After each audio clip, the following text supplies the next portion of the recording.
Hey guys, welcome to a new video. Like, comment and subscribe if you enjoy. Without any further interruptions, enjoy the What If. Chapter 7. Judge the Living and the Dead. This chapter attic.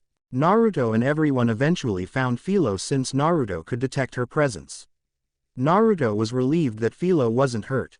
Behind Naruto, Raphtalia, Yoruichi, and Roxanne were two of Reichnaut's maids.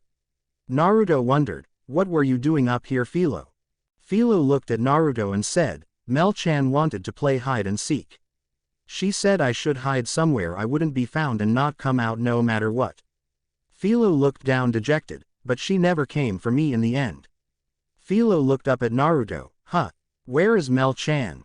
Naruto sighed as he shook his head. "A man named Idle whatever his name is came in. He arrested Van Reichnaut's mansion looking for us. We're gonna go get Melty back. Let's move, we're gonna keep our promise to someone who put their faith in me." Philo, Raphtalia, Yoruichi, and Roxanne all stood next to one another with smirks on their faces. "Those who get in the shield hero's way." Yoruichi's nails elongated. "We'll make them pay," Roxanne added as she placed her hand on her sword. Raphtalia nodded her head in agreement, "Whether it's in goods or pay." Philo cheered out, jumping up and down, "They'll learn to never mess with us in any other way." Naruto closed his eyes listening to their statements as he opened his eyes sharply and looked out the window, "Because it's our Nindo way." Backquote. Backquote. Backquote. Backquote. Backquote. Rabier territory. Everyone arrived at a cliff that overlooked Idle's territory. Naruto knelt as he overlooked the land. Naruto looked up to Raphtalia to see her worked up. "Was this Idle guy your previous owner?" Raphtalia's eyes widened as she looked at Naruto. Everyone else was rather shocked at the possible suggestion. Raphtalia's eyes then softened and then narrowed, looking down the town. "Yes, he was. How did you know?" Naruto shook his head. "When it comes to the people you care about the most, being able to recognize their reaction and remember the past you told them is crucial. I was able to put that together. Don't worry, I'll make him suffer for what he's done." Raphtalia nodded her head. She looked over to Naruto with a serious look on her face. "I want to confront my past." Naruto stood up and then walked over to Raphtalia. "Raphtalia, I got your back, we all do, and I love you very, very much." Naruto wrapped his arms around Raphtalia to comfort her. Raphtalia accepted the comforting hug.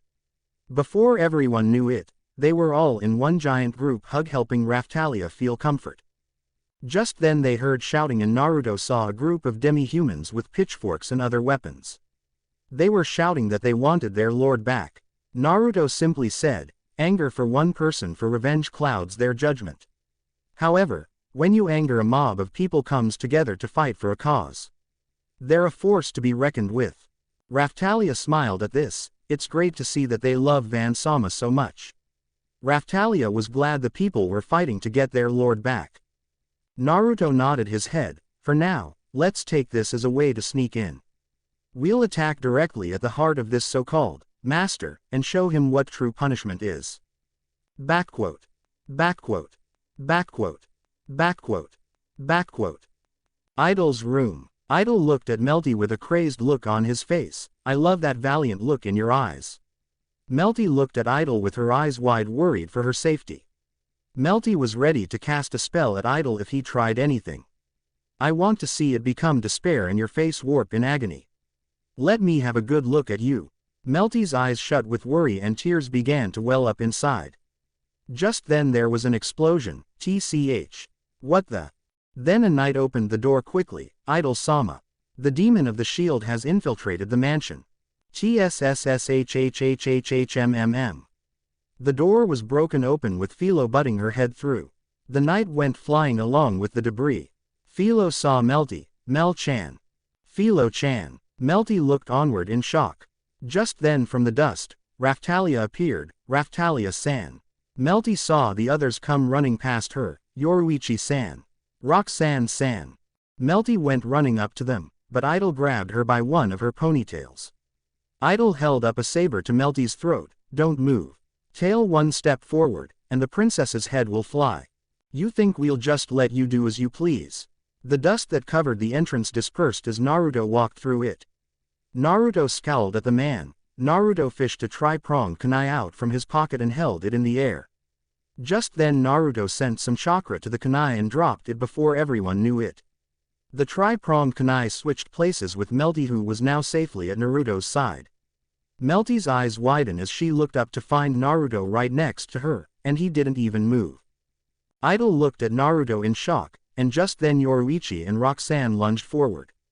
Yoruichi kicked Idol in the stomach, and Roxanne kicked him in the family jewels, sending him flying into the wall. Idol hit up against the wall and slowly slid down as he held his crotch in pain. Naruto looked down at the man, seeing the pitiful look on his face. The man had saliva dripping out the side of his mouth as he tried to collect himself. It seems Roxanne might have crushed a testicle by accident. Then again, does anyone really care? Though the idea of it being an accident immediately left his mind. It was on purpose. Nice one, Roxanne. Melty was glad and smiled at everyone else who came to save her. When her eyes landed on Naruto, she blushed, and very much like a tsundere said, "Naruto, why did you come for me?" Because I've never heard of a hero who abandons a comrade who was kidnapped to run away. Naruto turned his head to her and gave her a light smile. Melty blushed harder as she turned her head the other way. All my efforts were wasted. Naruto was going to sigh, but he saw the relief look on her face. But, thanks. Idol slowly stood up as he growled at Naruto, "You dare make a mockery of me? Torture isn't enough for the likes of you." Idol pulled out a whip. "You will pay with your lives." Everyone turned their heads to Raphtalia, whose front bangs covered her face. She walked up to Idol with a blank look on her face, showing a blank angry stare at him. She had the strength, the power, and all the grievances needed to end this worthless sack of shit's life to an end. Though one thing was for certain, everyone saw Raphtalia's tail standing on its end. Naruto watched as Idol pulled his whip back and whipped it at Raphtalia. Naruto narrowed his eyes and Philo shouted, "Oni-chan." Philo was worried since the whip hit Raphtalia. Naruto stuck his hand out. "Wait." Philo looked at Naruto shocked. Idol growled out, "Lowly demi." Idol whipped at Raphtalia, which hit her shirt, tearing a part of it. Then her thigh. A whip slashed across her cheek. He went to whip her again, but Raphtalia quickly swung her sword, knocking the whip out of Idol's hand. He fell back onto his attack and backed up. Wait. Idol held his hand up and screamed out, "Wait." Raphtalia extended her hand out, pointing the blade of her sword at his neck. Idol screamed out, "Spare me." Raphtalia grew angry as the sword shook as she held it to his throat. So many demi-humans begged for their lives just like that.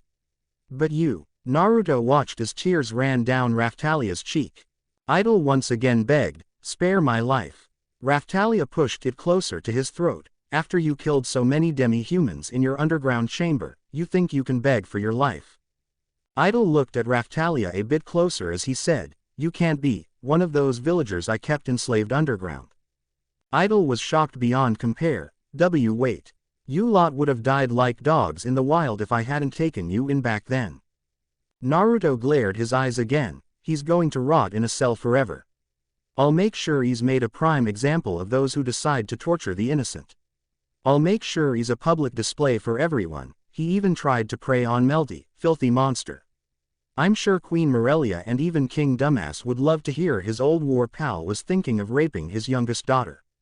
Raphtalia pressed the tip to the man's throat, drawing blood. "Shut your mouth. You think I'd forgive the atrocities you committed?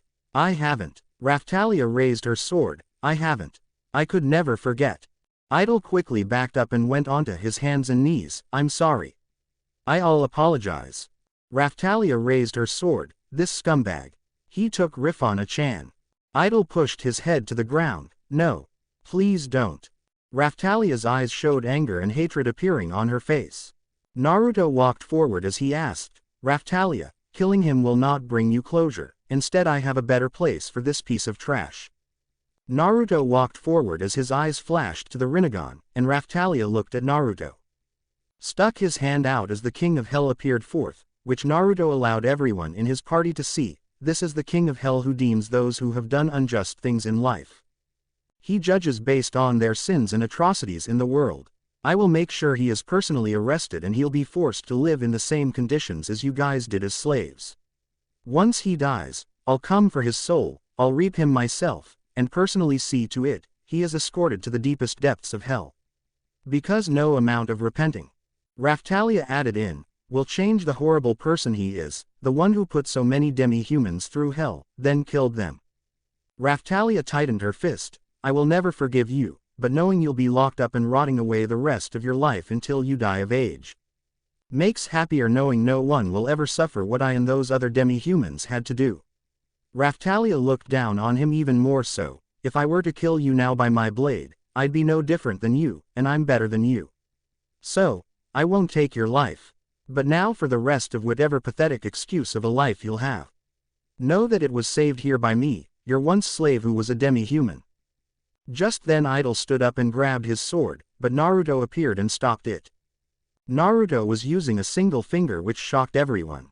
Naruto narrowed his eyes at him. Don't forget these eyes, for when you see them again, will be your last day here in this world. Naruto shifted his eyes to the M's and placed him into a Tsukuyomi. Idol went limp, and Naruto teleported him to where Morelia was. One of Naruto's tri-pronged kunai appeared in Idol's stead. Naruto smiled as turned to Raphtalia. I'm proud of you, Raphtalia, for being better than I am. I love you. Raphtalia smiled back with a blush of her own. I love you too, Naruto-sama. Raphtalia reached up and claimed his lips, causing Melty to blush at the scene. Just then Van entered the room. Excuse me, Shield Hero-sama. Naruto looked up to see Van holding his left arm. Thank you. You saved me. Melty ran up to Van. Van, are you hurt? She held her hand up and said, first Aqua heal. A green wave of magic began to help heal Van's boy. Van looked to Naruto and said, Sir Shield Hero-sama, we should escape right now. Naruto shook his head. No, there is something else we need to do. Backquote. Backquote. Backquote. Backquote.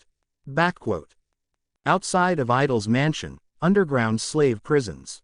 Raphtalia stood at the entrance of the open doors. Idol imprisoned his demi-human slaves underground and tortured them. Van looked at Raphtalia and asked, how do you know this? Raphtalia frowned as she said, I was one of them. This causes his eyes to widen along with Melty and Philo. Roxana, Yoruichi, and Naruto were still rather angry but already deduced that Raphtalia was his slave. Naruto spoke up and said, Raphtalia, we'll do this together. Naruto extended his hand out to grab hers. Raphtalia accepted it as she said, let's go. The group went further into the basement where Raphtalia stopped by a cell. Naruto watched quietly as Raphtalia stared at it, and slowly knelt. Naruto knelt next to her until a voice that belonged to Van called out, there's a survivor. Yoruichi helped the demi-humans sit up as Van healed them. Everyone ran towards Van and Naruto walked up to the lock and simply broke the door off its hinges. Just then Naruto heard Melty's voice call out, Naruto. Over here. Naruto got the door open and Melty began to heal the little girl. Just then Roxanne shouted, Naruto-sama. Philo and I found someone else. Naruto and Raphtalia ran over next to Roxanne and Philo, who found a boy in the cell. He seemed to be a boy around the age of 10 with dog-like features. Raphtalia's eyes were wide. Keel-kun. When Raphtalia said that, Naruto raised an eyebrow. He could feel it, sense it, this Keel boy was a girl. Raphtalia ran to him. Once Naruto got the door open, Raphtalia ran to him, and knelt in front of him. Keel-kun. Why are you here? The demi-human known as Keel looked up as he said, who are you? Naruto looked at the two interact and saw a relieved look on Raphtalia's face. Raphtalia said, you were brought here too. I'm so glad you're alive. Raphtalia stood up as she took her sword out and swung at the chain holding Keel's arm up. Keel looked at Raphtalia confused. Who are you, Oni-chan? Did you forget? It's me, Raphtalia. Raphtalia smiled as she looked at Keel. Keel replied, Raphtalia-chan. No way. Keel began to shake his head. No, you can't be her. Raphtalia knelt back down to his height, and Keel backed up and shook his head. Stay away. Raphtalia smiled as a cloud of smoke covered her. Naruto watched as Raphtalia took the appearance of her younger self. Raphtalia then said, don't you remember the time you went swimming and nearly drowned? Then Sadina Oni-chan had to save you. You ate a poisonous mushroom and ended up with an upset stomach another time. Naruto turned to his left and saw Melty come walking in. Raphtalia continued, you were in pain and begged me not to tell anyone. And when I said we should rebuild the village after the wave, you were the first one to agree. Raphtalia placed her right hand up to her chest. That made me so happy. Raphtalia then poofed back to normal, looking like her older self. Keel's eyes began to water as he looked at Raphtalia. Raphtalia-chan, it's you. Raphtalia lunged forward and pulled Keel into a hug. I'm so grateful that you're still alive. Melty wiped a tear as Keel looked at Raphtalia's party. Yoruichi and Roxanne all came walking into the cell with Van not far behind, guiding other demi-humans out. Keel asked, who are they? Raphtalia released her hug so she could look Keel in the eyes. I'm with the shield hero now. Keel looked at Raphtalia in shock. What? The shield hero? Raphtalia nodded her head. Yes. The shield hero is here to save you. Along with everyone else here too. Naruto walked forward. Let me see your arm. Naruto stepped forward and Keel gave Naruto his arm. Naruto began channeling the mystic palm jutsu to heal him, as well as adding in the shield's medical skills. Keel smiled as he saw the glow and shield. You are the shield hero. Keel then began to cough as Naruto sensed something more within him. Since it was Raphtalia's friend, he didn't mind whatsoever. Raphtalia looked at Keel worriedly. Keel-kun, are you okay? Keel was able to stop as he turned to Naruto. I see, Rifana-chan would have been so happy to see him. Naruto looked at him as his eyes narrowed. Naruto looked to Raphtalia to see her face frozen. Keel-kun, where is Rifana-chan? Is she also? Keel simply looked to the wall next to his cell. Before Naruto knew it, Raphtalia ran out of the cell as she heard the whispers of her friend. Hey Raphtalia-chan. Do you think the shield hero will come to save us? Raphtalia ran down the hall as she remembered answering Rifana. I know he will. I hope so too. Rifana answered Raphtalia. Rifana continued. I wanna see him soon. See him and. Raphtalia continued and said, and. Rifana said, have him make me his wife. Raphtalia continued to run down the hall until she found Rifana's cell. The cell that kept her until her last moment, and Naruto was already hightailing it behind her. Though not fast enough to be within her peripheral view, Raphtalia found herself staring at Rifana's skeleton. Naruto arrived just a little after Raphtalia as he walked up next to her. Naruto saw tears beginning to roll down Raphtalia's eyes. Raphtalia turned to Naruto as she began to cry in his chest and she shook her head left and right. The others quickly caught up as Philo slowly walked up next to Naruto. She was by his left leg, Naruto-sama. Melty looked at the scene and simply said, I can't believe such monstrous deeds were being done in Melromark. Van shook his head. Melty-sama, as much as I hate to say it, similar things happen all across this country. Indeed, Yoruichi added as Roxanne nodded her head. I was kidnapped from my village after Melromark Knights raided her village. Roxanne looked down with sadness in her eyes. I fled my homeland after my parents here told me to run. I did so, and I was eventually picked up as a slave. Yoruichi looked at Melty. I was forced to flee from my home as well, as our village was pillaged by Melromark soldiers. Melty was deeply hurt and saddened. I can't believe it. Van only shook his head. That's why we needed C8. But now. Melty remembered back what her mother asked of her. Melty, I need you to do something for me. Return to the capital and admonish the king for his unjust treatment. Ordinarily, I would go myself, but. Raphtalia soon stopped as she walked into the cell and knelt in front of Rifana.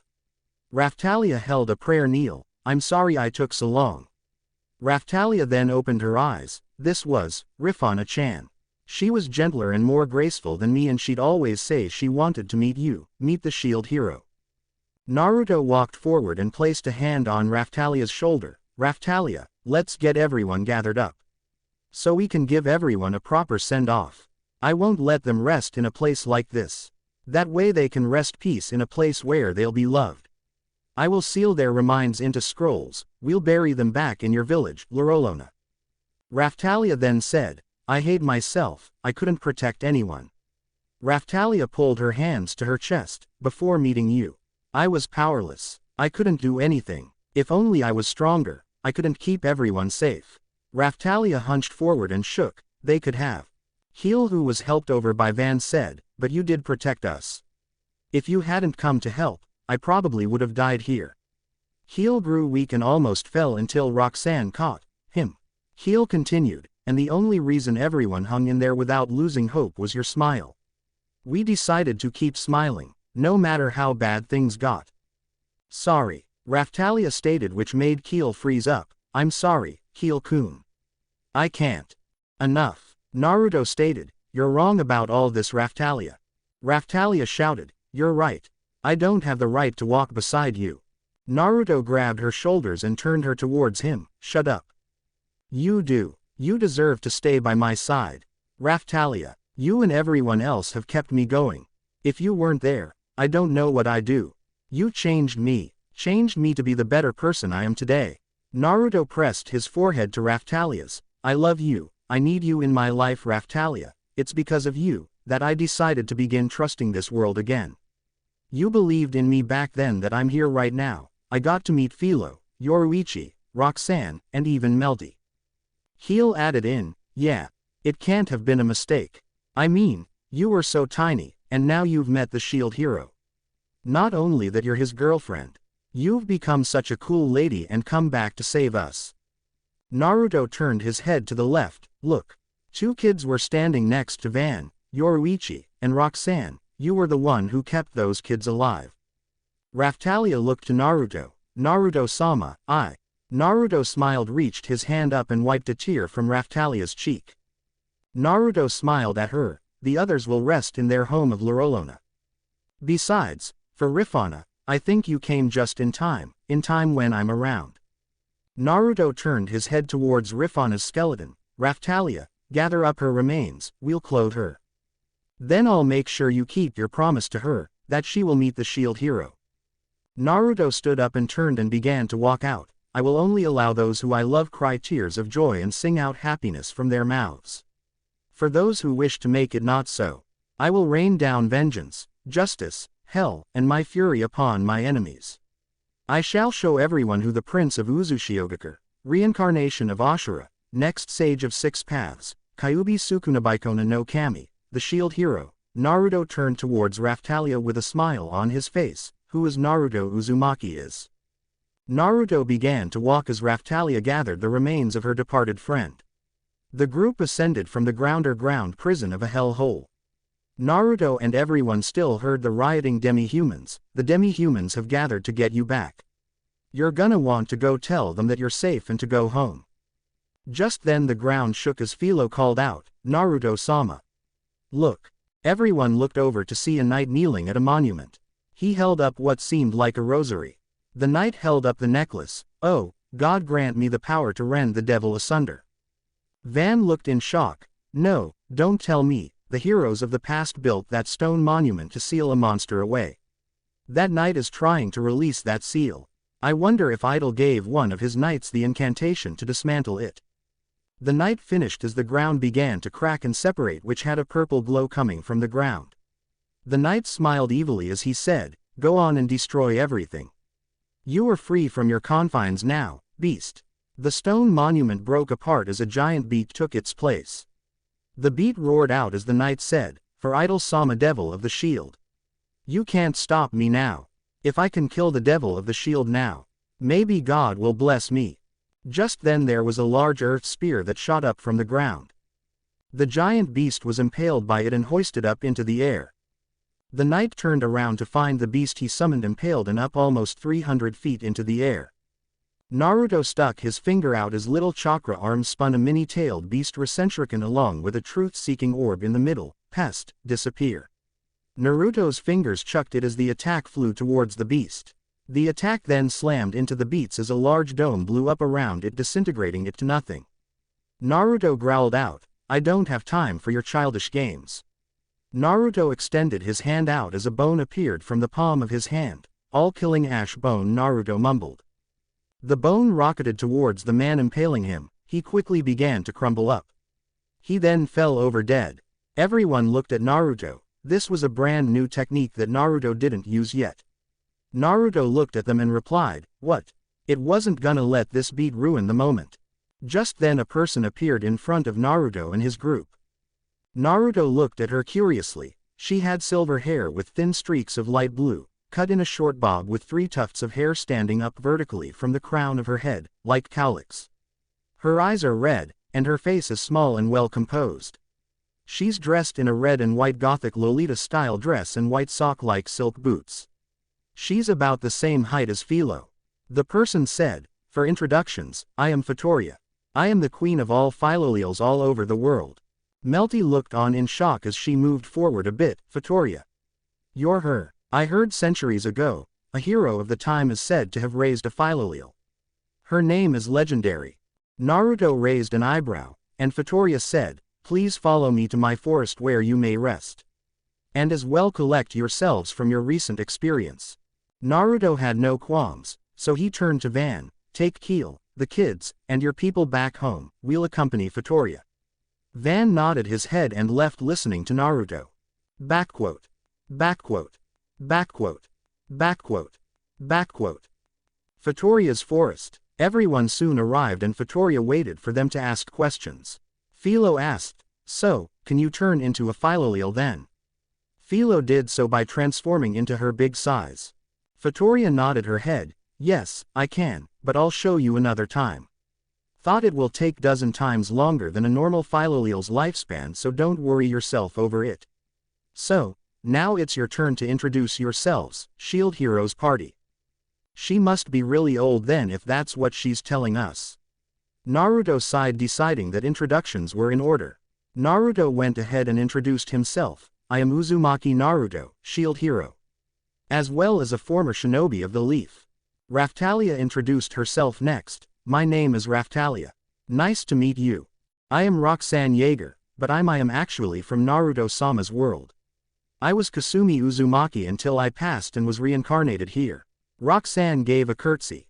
Yoruichi pointed to herself with a confident smile. "I'm Yoruichi Nightwalker. A pleasure to meet. Cha. My name is Philo." Likewise. Fatoria then looked over to Melty and met eyes with her. Though a pout face appeared on Philo's. Fatoria asked, "We've met before, haven't we? Thank you for your help that time." Melty was excited to see Fatoria. "No problem. I'm Melty Melromark. It's a pleasure to meet you again." Melty gave a polite bow to Fatoria. Fatoria nodded her head, "Then it will be Mel Tan." "Mel Tan." Melty looked up at Fatoria with a confused look on her face. Naruto crossed his arms and curiously asked, "You've met before, huh?" Melty turned to Naruto and nodded her head, "Yes. I ran into her on the way back to the capital after a diplomatic visit." Naruto deadpanned, "So, you getting distracted by a bunch of Philolials is common for you." Naruto shook his head, "Just like every other fairy tale princess." Melty simply pouted at Naruto for the comment. Fatoria then spoke up and said, "You dispatched that monster quite easily, very impressive. All creatures would have a very hard time beating that thing. Yet you took it down like it was nothing." Naruto didn't want to boast or say too much. Yes, it was easy due to it having no reasoning within it. So, a surprise attack and powerful technique to destroy it was the best solution. As well as causing the fewest casualties. "So, what is it that you need?" Fatoria kept a blank look on her face, and she said, "It's a long story, and there is a far better place than here to chat." Fatoria gestured to her right as the other Philolials moved to reveal 2 carriages. Fatoria looked at Naruto and also said, "I sense an impressively strong aura from your shield. You went from the curse powers to the blessed powers quickly." Everyone soon got into the carriages and was enveloped in a golden light. Before they knew it, everyone was in what seemed like ruins. Raftalia stepped out first. "Whoa, it's like Naruto-sama's ability to teleport." Melty looked at her surroundings in shock. "Did we travel instantly?" "The history here, it's impressive." Yoruichi added. "What a dump." Philo finished. "Wop. Ow. Meanie." Philo shouted out after Roxana slapped her upside the head. "Philo, don't call other places dumps when you don't even know what it is." Roxanne scolded her like a mother. Fatoria spoke up and said, "I hear it's considered the remains of civilization the original heroes defended." Naruto looked at her and said, "You're unsure, aren't you?" Vittoria nodded her head. Insightful you are. This place existed before I was born. For what it's worth, I'm watching over it. Melty had to know, is this place a filial sanctuary? Yes. I'm not supposed to bring humans here. Melty simply looked to her surroundings again and smiled. Wow. Naruto liked it. I see, so I can do it here then. I hope this works. Everyone looked at Philo as she held her stomach. She was hungry. Vittoria then said, I think you all should get some rest. Raftalia simply placed a hand on top of Philo's head. Naruto nodded his head. We can, but there is something I'd like to do first. Naruto turned to Raftalia. Raftalia, take our Rifana's bones. Roxanne, fetch me Raftalia's old clothes. Raftalia looked surprised. You kept those? Naruto turned to her and chuckled. Yeah, they were still in good condition. Besides, I think it would fit Rifana than those dirty old rags anyways. Raftalia did as Naruto said and brought out Rifana and laid her bones on the ground. All 218 bones of Rifana's bones laid out on the ground. In the correct order how bones should be orientated in the body. Most demi-humans have the same number as humans or more depending on their demi-human subspecies. Humans have varying from 206 to 213. Raftalia's old clothing was laid on top of Rifana's bones. Naruto walked up to Rifana's bones. Raftalia, I do this for you, for the person I love and care for.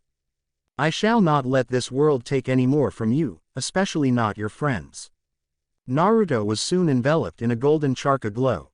Naruto's body was coated in yellow chakra, a sort of circular design is featured prominently over his stomach.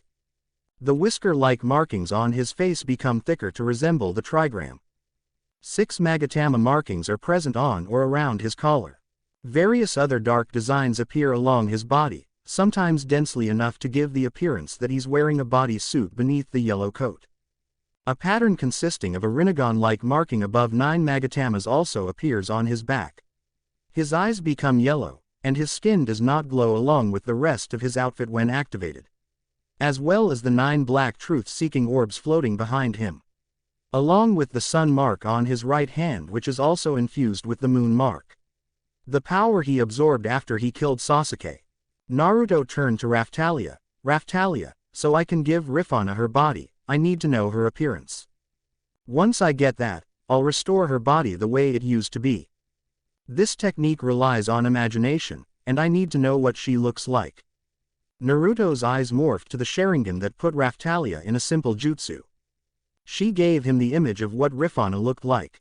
Once Naruto released it he turned to Rifana's bones. He placed his right hand on Rifana. Naruto then said, creation of all thing jutsu. Then Naruto switched his Sharingan to the Mangekyo Sharingan and then the Rinnegan. Naruto lifted his hand from Rifana's body which was beginning to restore itself. It was the nervous system, and soon the circulatory system. Soon flesh, muscle, skin, and then organs. The brain and heart were the last organs that were yet to be made. Naruto quickly did the hand signs ram and then a snake. Naruto called out, Rinne Tensai no Jutsu. Ghetto art of Rinne rebirth. As usual, the King of Hell appeared before Naruto. Everyone was allowed to see the King of Hell. Naruto stuck his hand out as the King of Hell's tongue came out and was holding what was a green orb. Naruto took it and grabbed it and the King of Hell dispersed. Naruto looked down as he felt the technique he used to finalize the brain and the heart. Naruto then placed the soul into the body using his Rinnegan powers to attach the soul once again to the body. Naruto stood up and took a step back waiting for Rifana to wake. A few seconds passed as the girl began to twitch in movement. Naruto watched as Rifana's eyes fluttered open as she stared up at the starry night sky. She slowly sat up and looked around, and her eyes began to focus. Where am I? Rifana's head continued to look left and right. Raftalia, watching all this held her breath with her hands up to her mouth. Raftalia just watched as Naruto did the impossible, he rebreathed life into Rifana's remains. He created her a new body and then called out her soul, no way, Rifana-chan. Raftalia took a step forward as Rifana stopped looking left and right looking at everyone. Rifana noticed Raftalia as she came running at her. Raftalia soon slid to her knees next to Rifana pulling her into a hug. Rifana. Rifana, I'm so glad. I'm so glad you're back. Naruto looked onward. He believed that since it was her remains, he was able to give it back its flesh and blood, that her soul would recognize her body and allow her to inhabit it once more. Raphtalia slowly broke their hug with tears rolling down her eyes. Rifana looked curiously at Raphtalia as tears began to roll down her face.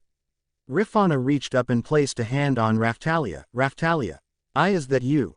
Yes, it is Rifana. It is me, it's Raphtalia. Raphtalia pulled her into a hug once again as she let out more tears of joy and happiness. Futoria looked at Naruto in astonishment. His powers were godly. There were no other words to describe it, nothing more fitting than the title of God should be given.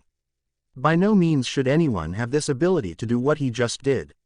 Then again, it was clear he did not use magic. Melty had tears running down her cheek. She was truly taken back by Naruto. He could be callous and cold to certain people, yet his heart and mind were always in the right place, always looking out for his loved ones.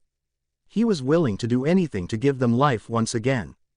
Melty and Philo hugged one another as they cried watching the beautiful scene. Yoruichi and Roxanne held back their tears as best they could. It was impressive what Naruto did, and their love for Naruto only continued to increase. His desire to do anything and everything even if it defied the laws of nature. To do what he felt and thought was right for the people he cares about. Even still, they found themselves weeping at a beautiful sight. Naruto's six-path sage mode soon dispersed as he fell to one knee. Everyone looked over to hear a thump as they saw Naruto flat on the ground. Raphtalia's eyes widened. Naruto-sama. Roxanne, Yoruichi, Philo, and even Melty shouted out with worry, Naruto-sama. The group ran over to Naruto with Raphtalia getting there first. Raphtalia rested Naruto's head on her lap as Naruto took a deep couple of breaths. He's never done the creation of all things jutsu and then the Rinne Tensei no Jutsu. Ghetto art of Rinne rebirth before it took its toll. Naruto had labored breathing as his face slowly sunk in along with his hair turning white, Naruto-sama. Raphtalia looked at Naruto worriedly as Naruto lay in her arms seemingly in a weakened state. Naruto-sama. The girls all shouted including Melty, but Futoria all in looked in worry for Naruto. However, once the symptom appeared, his face went from pale to back to its normal cream color. His skin rebounds back from being wrinkly. His hair color went from white back to his usual blonde. However, the tips of Naruto's hair had a tinge of red in them now. Soon Naruto slowly opened his eyes. What happened? Naruto saw Raphtalia's worried expression on her face. The rest of the girls also had tears welling up at the side of their eyes. Why is everyone crying sad tears? Just then Naruto got it. Oh, I guess it makes sense, the same thing happened to me like Nagato. The only difference is I revived one person, then again I use. Tap. Naruto stopped as Raphtalia gently tapped her hands on his cheek. Why you scared us all half to death. Philo nodded her head agreeing. Your hair turned white, and you became old. We thought you were going to die. Roxanne knelt beside Naruto's left side and she placed a hand over his heart. What type of jutsu what that? Yoruichi was on Naruto's right side kneeling next to him. Melty knew what it was. Did you use too much power or something? Chakra is what you called it. Did you grow? I know sometimes if someone uses too much magic power, they could die, using up their life force.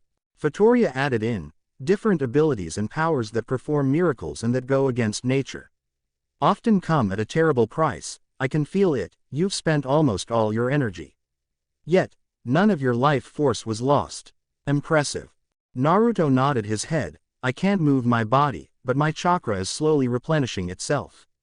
Naruto knew he used a bunch of Kurama's chakras, but it was also refilling quickly. Along with his reserves, just those jutsus took a huge toll on him. Not only that, but he isn't used to it either. Naruto slowly sat up as he took a few breaths in and out. Don't worry, my chakra is already nearly 1/4 of its way refilled.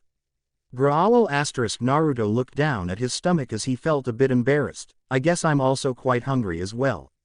Come, let's us all eat. Just then everyone turned their head to see Rifana come walking up to Naruto. She looked at him curiously. Are you the shield hero? Naruto turned to her and smiled. Yeah, I am. It's a pleasure to meet you.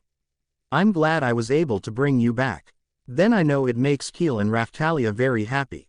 Not only that, then you get a second chance at life. Rifana looked at Naruto with a small smile. I thank you, Shield Hero Sama, I'm honored to have been resurrected by you. So, thank you. Rifana felt her cheeks heat up. Naruto nodded his head at the head. Don't sweat it, I'd do anything for Raftalia. After all, she's one of the most important people in my life. Naruto chuckled a bit as he scratched his cheek. Rifana looked at Naruto as he scratched his cheek.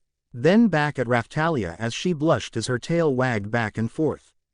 Yoruichi and Roxanne also chuckled and smiled as well. Rifana's eyes widened. Wait.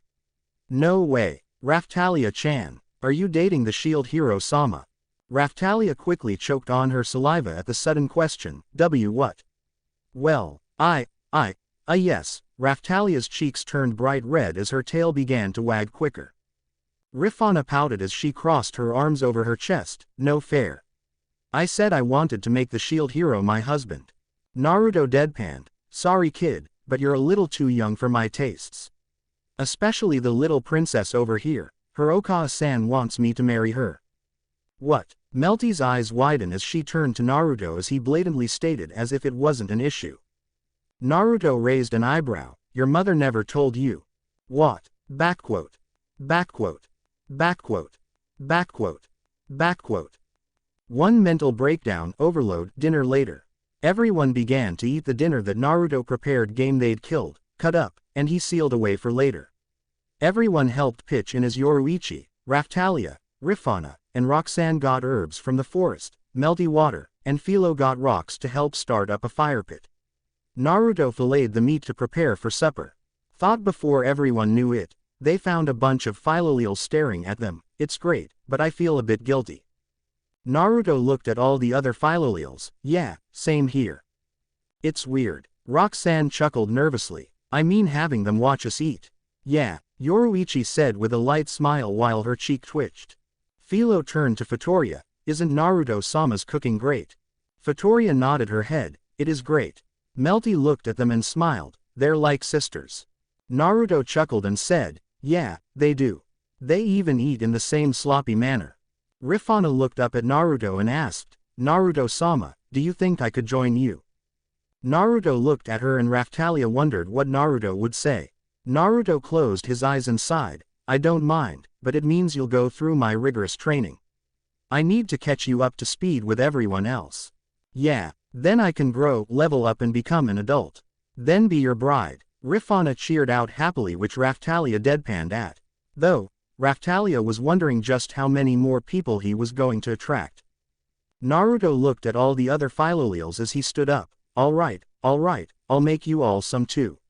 Roxanne and Raftalia get me some bigger pots, Melty more water, Philo and Yoruichi get to hunting and find some more herbs. Backquote. Backquote. Backquote. Backquote. Backquote. Several meals later, Naruto sighed as he dispersed his shadow clones after almost 20 pots of food were made for all the Philolials. Everyone was asleep. Naruto saw his part along with Melty and Rifana all asleep in the hordes of Philolials. Naruto turned his head as Fatoria walked up behind him. Shield Hero Sama, it's time for us to talk. The two began to walk down a path where Naruto was lower than Fatoria as she walked on a slightly higher path. Fatoria asked, do you have any idea what that monster was? Naruto shook his head. Not a single clue. Van told me that heroes from long ago sealed it away. They created a monument to keep it sealed away. I came to seek you out not because of the monster. Though I did hear about a new queen candidate has been discovered. Fatoria held her arms out to keep her balance on the ledge. If you're talking about Philo, I'm not going to let her go until she wants to leave. Naruto closed his eyes as he continued to walk with Fatoria. Naruto did have to ask, is it because of the shield that Philo grew up differently than the regular Philolials would? Fatoria hopped over a crack in her path and stopped. She didn't turn to him as Fatoria continued, yes, indeed because a hero is currently raising her.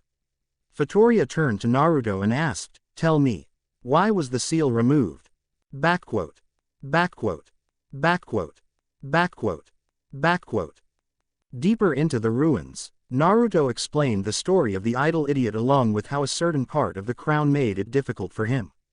So, he quickly dispatched it even after it was released. Vittoria let a sigh out as the two walked by old stone pillars. I must say I'm appalled by all you cardinal heroes. Mainly for squabbling with the wave nearly here. Naruto didn't respond and the two continued to walk. I know the shield hero has always been scorned by human supremacist countries. As much as humans and demi-humans hate each other, it is unacceptable for heroes to be fighting. Naruto looked at her with an impassive look, even at the end of it all. It wasn't his fault, he was set up in the beginning, but he wasn't going to work with them. They aren't needed, he's the only real weapon that can fight anyone and anything. He isn't easily beaten and so far there has been nothing that can. You clearly know just how powerful I am. I've never once gone full power on anyone. If I did, Vittoria cut him off, you would surely kill them. Yes, I can see that much, shield hero. Vittoria kept walking ahead and Naruto followed suit. Vittoria knelt and sat down on a ledge of an old ruined house. Vittoria picked up a rock and placed it on top of another. Vittoria asked, don't you cardinal heroes know about the hourglass? The dragon hourglass? Yes, of course we do. Naruto said as he sat down next to her. Naruto then added, I know they're around the world, I simply send shadow clones to beat them. It isn't that hard. Vittoria looked at Naruto and nodded her head, makes sense why there haven't been any casualties in other countries with waves. Even will the king of Melromark summon you all in Melromark. Originally each cardinal hero is meant to be summoned to one country each and help them fight the waves. The queen informed me of that, that's why I help by sending clones discreetly. They use my 6 paths sage mode to keep themselves disguised. Naruto finished as Vittoria nodded her head. I go where I am asked. But the other 3 aren't taking part in any other battles. I seriously don't care about humans all that much. Vittoria placed another rock on top of the previous one. I fight because the hero who raised me asked me to. I remember going to help and seeing one of your clones fighting. Naruto looked at her curiously. Let me guess, since a hero asked you to. A hero raised you. Vittoria nodded her head once again. Correct, I was, and my job is to protect the world. But I can't protect it all by myself. I need the heroes. Naruto shook his head. Those other heroes you call them, are off in their little fantasy world. Naruto said sternly, you think they could hold up to a candle to my strength?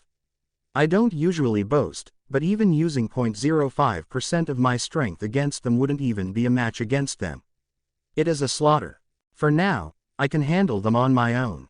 However, Vittoria placed another rock upon the other and it collapsed. I won't be able to save a thing on my own, I am only one being. Lucky for you I and multiple each me having about 10% of my total power. They can last for hours on end, so I wouldn't worry so much.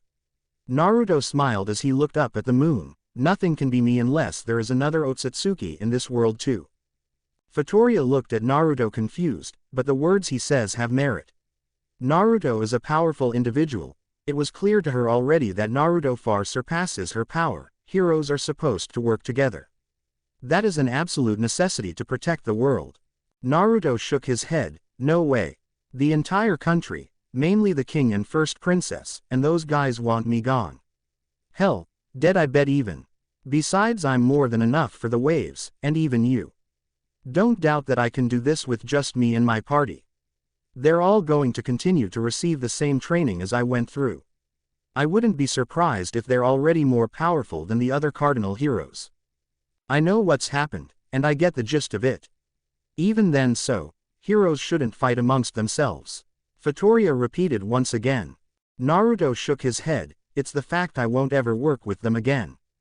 I don't need them to protect this world. All they care about is being a hero, acting like a hero, getting bitches to bow at their feet, or thinking it's some damn video whatever they call it. Besides, they may be heroes, but what they are certainly don't define what a hero is. Naruto took a moment to pause as he narrowed his eyes as he stared at the moon. A hero is a person of distinguished courage or ability, admired for his or her brave deeds and noble qualities. Those other heroes, you call them, aren't heroes. Just selfish pricks wanting to fulfill their selfish desires. Even if I'm doing the same, at least I'm doing what's right as a hero to protect the innocent. Even if you can call me a hero, All I care about is seeing the people I love smile and giving them everything they deserve and more than. Nothing else matters to me more than having the people I care about the closest to me. Those who oppose will regret their entire existence. I can understand your reasoning, but even still it's unacceptable no matter how you look at it. Futoria said once again, and Naruto understands what she is saying. Though it's annoying if they won't even cooperate with him. Naruto sighed and said, okay then, let's kill them, and we can summon new ones. I'm already here, and you know me dying isn't an option. Futoria closed her eyes and then opened them. Naruto felt hostility from her. Is that so? I see then. A breeze began to blow causing the trees to move and Futoria's hair to flutter in the wind. It was all so long ago that my memory of it has faded. Futoria stood up. But before I say anything, I must ask. Are you willing to work alongside the other heroes? Naruto thought about it for a moment as he closed his eyes. He took a few breaths and thought, if it came down to it, maybe, but after they grovel at my feet begging for forgiveness and their naivete. I know Itsuki and Ren might work with me, but not so much Motoyasu. Even still it's a stretch. Futoria stood up and turned to look back at Naruto. All right then, I still remember the right thing to do. If the heroes continue to fight each other instead of the wave of catastrophe, then for the sake of the world, I will kill the 4 cardinal heroes. Naruto's eyes narrowed as he looked up at Futoria. He could tell she was strong. She would trump the other 3 with ease and give his party a run for their money. However, when it came to Naruto versus Futoria, she was no match for him. She is maybe on par with Shikaku, but even then, it's a stretch. I'm pretty sure that's a threat. Futoria nodded her head, a promise. Naruto sighed as he stood up and closed his eyes. When he opened them, his eyes were blood red with a black slit for his pupil. Naruto said with a growl-like tone, if you're involving me and threatening me, you know it won't end well. I won't be stripped away from the ones I care about. I am, however, willing to try, but if they say no, it's no. But that means you kill them. You even try to make a move against me. It will be your last. For that, I promise you, isn't just a threat. It's a promise. Chapter 8. Time of Judgment. Naruto along with everyone else was prepping for breakfast gathering what they needed. Naruto thought back to what Futoria told him the other day. While Yoruichi and Roxanne were cooking, Raphtalia looked over to Naruto to see him in deep thought. Naruto-sama, is something wrong? Naruto looked at her as he closed his eyes and shook his head. No, everything is fine. Just deep in thought. Then again, she could be just lying. She knows she can't beat me in a one-on-one fight. Before Naruto knew it, everyone sat down at a table to eat. Naruto simply created the chairs and table out of his Mokuden. Raphtalia smiled looking at the other Philolials around them. They all seem to have taken quite a liking to you. Melty nodded her head smiling brightly. Yeah right. Rifana and Philo were next to one another munching away at some bread rolls. Just then Naruto looked over along with everyone else to see Futoria standing next to Melty. Futoria raised her arm up and stuck her hand out at Melty. Futoria said liberation. Wind prison. Her hand began to glow with a light blue hue. Before everyone knew it, the table, food, and chairs went flying. Everyone stood up as they saw Futoria trap Melty in what seemed like a wind prison. Naruto narrowed his eyes. Is she really attacking us now? She knows she can't beat me, so why? Melty, who was confused about what was going on, asked, what is going on? She stuck her hand out to touch the prison and then flinched in pain. She reeled, her finger back have been cut by the sharp wind blades. Rifana, who was shocked, stood behind Naruto, and Philo looked at Futoria upset. What are you doing to Mel-chan? Futoria didn't even turn her gaze away from Naruto and the others. Futoria said, Mel-chan, I want you to be my hostage. Futoria knew better than to turn her away from Naruto. Futoria jumped back and stood on the ruins of an old building. Raphtalia was ready to fight with her hand on her sword like Roxanne. Yoruichi had her hands up with electricity jumping between his fingers. Naruto looked at Futoria unamused. Usually when taking someone hostage you don't ask to do so. You just do it. Besides that, what's the big deal? You going to kill me like you promised you would? Philo looked angrily along with Raphtalia, Roxanne, and Yoruichi. No way. I won't let you hurt Naruto-sama. If you think you can even lay a hand on him, Yoruichi stated coldly as her eyes began to glow yellow with electricity coming off of her body. You'll have to get through. Raftalia glared at Vittoria as her eyes began to glow brown. Us. Roxanne drew her sword at the same time Raftalia did. Roxanne's eyes had a red glow. Vittoria ignored them and said, "Shield hero, promise me. Promise you'll make up with the other heroes." Philo upset shouted out cutely, "Let Mel-chan out." Naruto walked up and asked, "I'm not going to try if they don't. Besides, it wouldn't matter if they were even here. You and I both know I am more than capable of handling the waves with my party. Even still, I must ask you to." Vittoria retorted. She was not taking no for an answer. "I know why you want us to work together, but those four don't understand a lick of real common sense." Naruto shook his head annoyed. None of them truly understand what a real hero is, none of them know what it is like to go to war. All they ever see is what they can get out of it, and their own personal gain. At least I helped when those who asked for it, and I take it way more seriously than those buffoons you call heroes. You know why? I made the promise to the hero who raised me. Because of that, the heroes must work together. It's the only way to save the world. Please. Vittoria had an almost pleading tone to her voice. Naruto shook his head. It's not happening. They don't even want to work with me. They only survived the last wave because I forced them to get out of my way. Naruto's eyes turned red with black slits. I am more than enough to protect this world. I did it once before, I can do it again. I have people here with me who believe in me and care about me. I'd trust them over any so-called heroes. Naruto took a step forward and closed his eyes. I'm sorry to word it to you like this, but just because he asked you to try to make all heroes work together. There are just some people who just don't work well with others.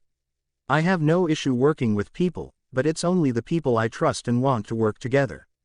It's basically asking you to protect the entire world yourself. It's impossible. Vittoria's hair covered her face. In that case, new heroes must be summoned. To be able to do that, the current ones must be killed. Naruto shook his head as he readied himself as brought his shield up. Naruto's shield turned into the Blessed Series which caught Vittoria off guard. Then, prepare yourself, because you made a mistake in making enemies with us. Vittoria closed her eyes and then opened them with a less hostile look on her face. In that case, Shield Hero, prove to me that you and your party can handle the waves alone. Naruto relaxed as he closed his eyes and let a sigh out. He rubbed the back of his head. Roxanne, Raftalia, Yoruichi, and Philo, show me what you have all learned. Naruto turned around and took a few paces back to stay out of their attacking distance. Naruto knows she doesn't need to test his power. She already knows he can beat her. Just then Vittoria said, "Shield Hero, I know very well how powerful you are. In my current state and transformation, I know I am no match for you." Vittoria raised her hand up and then pointed it at Philo. "I want a one-on-one with Philo." Philo looked at Vittoria with worry. "Me?" Vittoria nodded her head. "Prove to me you're strong, and I'll release Mel-tan, and I won't kill the heroes for a while." Philo nodded her hands as she brought them up ready to fight. "I think I understand what's going on, but if I win, Gushujin-sama won't be killed, and Mel-chan will be fed too, right?" Melty looked upset not being able to do anything. "All right, I'll fight in this form." Vittoria jumped down from her spot and stood across from Philo. "You can fight me in human form too, Philo." Philo reached behind her and grabbed the gloves that Erhard gave her. "All right, let's do it." Once down, Naruto and the others watched with Rifana standing next to Raftalia. Everyone was worried about how well Philo would perform. Naruto knew Philo could not beat Vittoria, but she could give Vittoria a run for her money. Vittoria placed a barrier around them to try to keep the damage to a minimum. "Here I come." Philo leaned forward with her arms streamlined with her body. "Come at me whenever you're ready," Vittoria said in a monotone voice. Philo then jumped and did a somersault in the air and stuck her foot out. Naruto and the others watched as Vittoria moved the side slightly to dodge her attack. Vittoria was surprised. "Interesting, she moves faster than I thought. Not bad, but not fast enough." Vittoria grabbed Philo from her outfit and threw her up into the air. Philo, who spun in the air, righted herself up. She then sent chakra to her feet along with wind magic. This granted her a foothold in the air, and with both feet, she shot off from the foothold. Vittoria narrowed her eye. Impressive, I've never seen a technique like that before. Philo shot forward, but suddenly Vittoria disappeared from her field of vision, which made Philo stop in midair. Just then Philo sensed someone behind her as she turned around and stuck her hands up. Philo guarded against Vittoria's downward chop with her hand. Philo was sent careening into the ground, but she landed on her feet. Philo stuck her hands up into the air, which began to glow a deep green. As source of your powers, Philo orders you. Decipher the laws of nature and blow my target away with a vicious vacuum burst. Philo stuck her hands out and formed a few hand seals, wind style, Zevit tornado rampage. Philo had a large dark green tornado shot from her hands which began to spin and tear up the ground. Vittoria sensed something off about Philo's spell, nullify the vacuum burst. Anti-Zweit tornado. Philo's tornado crashed into Vittoria's counterspell, but to Vittoria's shock once more. The spell was not cancelled out by hers, which forced her to dodge. Melty was shocked, her jamming spell didn't work. Vittoria quickly put up a barrier which pushed her back as she slid across the ground. Naruto narrowed his eyes as he closed them. He created a hand seal and shouted release. Like that, Philo felt her body lighten up. Vittoria, seeing Philo's body glow, realized that something was removed from her. Philo smirked as she jumped forward. I won't lose. Not when Gushujin-sama is watching. I'll win. Vittoria prepared herself as Philo charged at her as she stuck her hand out to the side. As she ran, a blue-green sphere of chakra and magic began to form in her hand.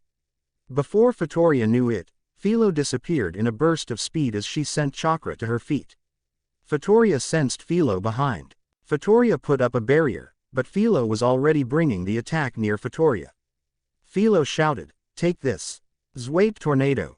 Rasengan. Vittoria watched as her barrier was put up, and immediately began to crack and break under Philo's attack. The barrier broke, and Vittoria's eyes widened at it. Philo's Rasengan dispersed and the force knocked Vittoria backward. Naruto smirked as he called out, come on Philo. Get her. The other girls began to cheer for the second youngest companion in the group. Philo brought her left hand around, which had a green glow to it. A green magic aura wrapped around Philo. The appearance the aura took on was that of Kurama. This surprised everyone including Naruto. Kyuubi's spiraling strike. Philo's hand was covered with 5 talons-shaped fingers took shape the form of Kurama's head. Then the 9 tails flowed out behind Philo in a trail behind her. Philo shot towards the ground with Vittoria seemingly moved from her spot. There was a loud smash. A cloud of dust and debris was kicked up from the ground. Once the dust and debris began to settle down, everyone looked onward to find Philo huffing and puffing from her most recent attack. Philo stood over Vittoria, which said Philolial Queen, and had a surprised look on her face. Philo held up her fist as she clenched it. There was labored breathing between her words. I'll continue to get stronger and stronger for Gushujin-sama. Strong enough to protect you. Mel-chan, Yoruichi Oni-chan, Raftalia Oni-chan, and Roxanne Oni-chan. Naruto could hear it in Philo's voice. She was tired. Philo hunched forward again as she slowly raised her fist and a swirl of blue chakra formed in the palm of her hand. She then brought it up and went to ram it into Vittoria's chest, strong, to protect everyone. Just then there was a crash. Philo ignored it as Vittoria watched as Naruto simply walked through her barrier, breaking it. Naruto walked up and placed a hand on Philo's hand. You did good, Philo. I'm proud of you. Philo relaxed as she fell into Naruto's arms and Vittoria slowly stood up. Naruto gently picked Philo up into his arms. You knew she would lose, yet you challenged her anyways. You knew you challenged me you would die, so why did you do this? Vittoria looked at Naruto with a blank look on her face and then looked at Philo. Vittoria smiled as she said, Philo, you did good, you've won. Vittoria looked to Naruto. You've raised and taught her well. If I would have taken that attack head on, I'm sure I would have lost a limb or been hit by a vital organ. I will release Mel-tan now. Naruto looked to the side to see Melty was now free of the spell and ran over. Philo-chan. Naruto gently placed Philo down as Melty pulled her friend into a hug. Before Philo and Naruto knew it, Melty was quietly sobbing. Philo smiled as she looked at Melty, and then looked up to see Naruto standing there with a proud look on his face. Raphtalia, Yoruichi, and Roxanne all were excited and happy. Philo won. Gushujin-sama, I won. Naruto nodded his head. Philo, you did great, you were above and beyond my expectations. Keep up the good work. Backquote. Backquote. Backquote. Backquote. Backquote. Little later, Philo sat on some steps from the ruins as Fatoria healed Philo, and Naruto was still stuck around wary of the queen of the Philolials. Fatoria once down put her hand down and said, "You exceed my expectations on the trial." Naruto narrowed his eyes at Fatoria, and she said, "If you wouldn't have passed, you and the shield hero would have died too." Just then a tiara formed from Fatoria's magic appeared in the palm of her hand. It was what most tiaras looked like, but had a big teardrop-shaped red ruby in the middle. "What's this for?" Philo asked confused. "A symbol proving that you overcame my trial." "Lower your head." Philo took a step and knelt on the ground on one knee. She placed the tiara on Philo's head, which began to glow. Once that happened, the other Philolials began to cheer out. "Philo, I appoint you as my successor." Successor. Philo tilted her head confused, and the others were just as confused as well. However, Naruto got it quickly. "Wait, so you made her the next Philolial queen?" "Why? It's so adorable." Roxanne placed both hands together as her eyes sparkled. Rifana ran up next to Melty and Philo. "Oh my Kami-sama. It's so cute." Rifana began to play with the tiara on Philo's head. Melty was excited for Philo. "That's amazing, Philo-chan. I've never witnessed a Philolial coronation before." Just then the tiara disappeared, and a random tuft of Philo's hair stuck up in the air. Yoruichi was shocked as she placed her hand over her mouth. "Grmk. F Philo. That looks really funny on you." Roxanne began to reprehend Yoruichi, who began to laugh at Philo. "Is that a symbol of being next in line?" Raphtalia asked, deciding to change topics. Melty thought it was adorable. "It's so cute." "It is." Rifana began to play around with the cowlick on the top of Philo's head. Philo, however, not so much. Something weird grew in my head." "Get it off." Philo reached up and pulled it out. She then smiled out, but just then it was immediately replaced by another. It grew back. Melty looked at Philo, still amazed as ever.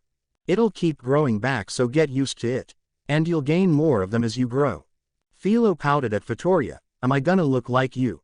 Naruto then got a notice from the system. "Oh, a stat increase and change in her name. Too bad she's capped right now at level, but I'm sure we can increase it soon." Fatoria then turned to Naruto. "Shield hero, show me your shield." Fatoria took one of her own cowlicks and pulled it off. She then dropped it into Naruto's shield, which was absorbed. Naruto saw across his screen say, "Unlocked." Shields were forced unlocked. Philolial series. Naruto saw he had them unlocked, however, he needed certain requirements. Naruto looked at Fatoria with an unamused look. "Look, I appreciate it, but mad you threatened us, why?" "Come, I still have something I wish to discuss with you in private." "Wait, did you do all this just to test us?" Melty called out confused. Fatoria nodded her head. "Yes, I did, and I do feel bad for doing so. Is there anything you desire?" Melty got embarrassed as she began to act childish and skittish. "Well, you see, the thing is." Before everyone knew it, Fatoria and Melty were riding on top of her head in her giant Philolial form. Backquote. Backquote. Backquote. Backquote. Backquote. Later that night, Naruto and everyone ended up staying another day where they prepared food for the other Philolials. However, this time Naruto was now by some ruins with Fatoria there with him. They were going to talk about what was needed to. "So, what is it?" "I'm still mad. I don't like what you did without even asking or even taking my comrades' feelings into consideration." "Did you clear your name?" Fatoria looked at Naruto with curiosity. Naruto sighed as he shook his head. "It's complicated. None really still believe in me, but I got people who do. Including the queen, so it works for me. Once the old fart of a king is knocked off his throne, probably then I will be. Besides, I don't need them to, as long as the people I care about believe in me. I don't need them, nor anyone else. If you don't tell them they're wrong, being silent admits you guilty. Even if I did, they won't believe me. Majority of the people are wrapped around the first bitch's finger, so what does it matter? Besides, even the queen knows the truth. I can drop you off, nearby another hero. You're going to involve yourself with us. Looked at her rather confused. I won't involve myself any further. Naruto sighed as he said, that's a bang-up job, isn't it? You'd rather just let us handle it. Well, let me tell ya something, I am not trying if they aren't willing to. Why should I care about someone when they don't even give me the time of day to say even hello? If y'all want something done, sometimes you need to do it yourself. You're the one who wants us to work together, get their idiotic brains to do it. If you manage that, I'll snap my own neck. She shook her head. I know you four can work together, show me you are worthy of my involvement. Naruto then said, well, isn't that a shame? I won't think they are, am I? That's a question for you to ask. I know I can handle myself, but those three, they're easy to kill even if I wanted to. You're wasting your time telling me this. You know and I know I can defend this world. I did once, I can do it again. Besides, I have people I actually trust who can help me. You saw it, Philo is quite strong and the other have an advantage over the others with chakra. Futoria still didn't understand it. So, are you choosing not to try to reconcile with them? Naruto closed his eyes as he let a sigh. If you can get them to work with me, I'll think about it. If you keep telling me to, I won't it they who have to reconcile with me. If you can manage that, I'll give it some thought. Personally, I don't give a shit what happens to them. They can get eaten by wolves, or killed during the waves, I'll step over their corpse, and I won't even bat an eye. That's how much I care. Maybe what they need is a good dose of death to realize just how stupid and idiotic they're being. But who knows, we're talking about miracles here. Naruto continued to add more jabs at the other heroes. They're stupid, moronic, and easily swayed with no thought in mind. Sometimes they have some reason, but even still their logic on things is stupid. They aren't heroes, they are people playing heroes. Even still you may not care about them, but you care about everyone, don't you? Futoria quickly interjected, there may be people you don't like, or care and you could care if they kicked the bucket or not. However, you aren't an evil person, far from it, you're one of the most caring people I've ever met in the world next to the hero who raised me. I mean, you took in Philo and raised her, you raised Rap Tan, your Tan, and rescued Rock's Tan yourself, did you not? I did, that's because I knew I had to put some trust in people, just never knew it would go to this length. Naruto sighed as he placed his hand on his cheek as closed his eyes. He saw Philo, Raftalia, Yoruichi, Roxanne, hell even Melty and Queen Morella appear in his head. Damn queen, now has me all confused. Futoria peered closer at Naruto. Rap Tan, your Tan, and Rock's Tan, they smell heavily of you as if they're continuously on you. Not only that, but I can sense it, they're at that time of the month and all. Naruto kept the blush away as he opened his eyes to find Futoria really close to his face. Naruto sighed and said, well, it's kinda hard to ignore when the few people you trust end up wanting to be closer to you than usual. We aren't just simple masters and servants, yet they want to be slaves. I am not stupid to their advances, just confused but also understand what they have seen in me as a person. You continue to fight and provide for them, it truly is a remarkable thing about you. Don't sell yourself so short. Naruto rubbed the back of his head and had to relent. He wasn't mad anymore, he could tell she cared about her previous master. She is trying to fulfill his request to her, you know Futoria, even after everything you were really nice.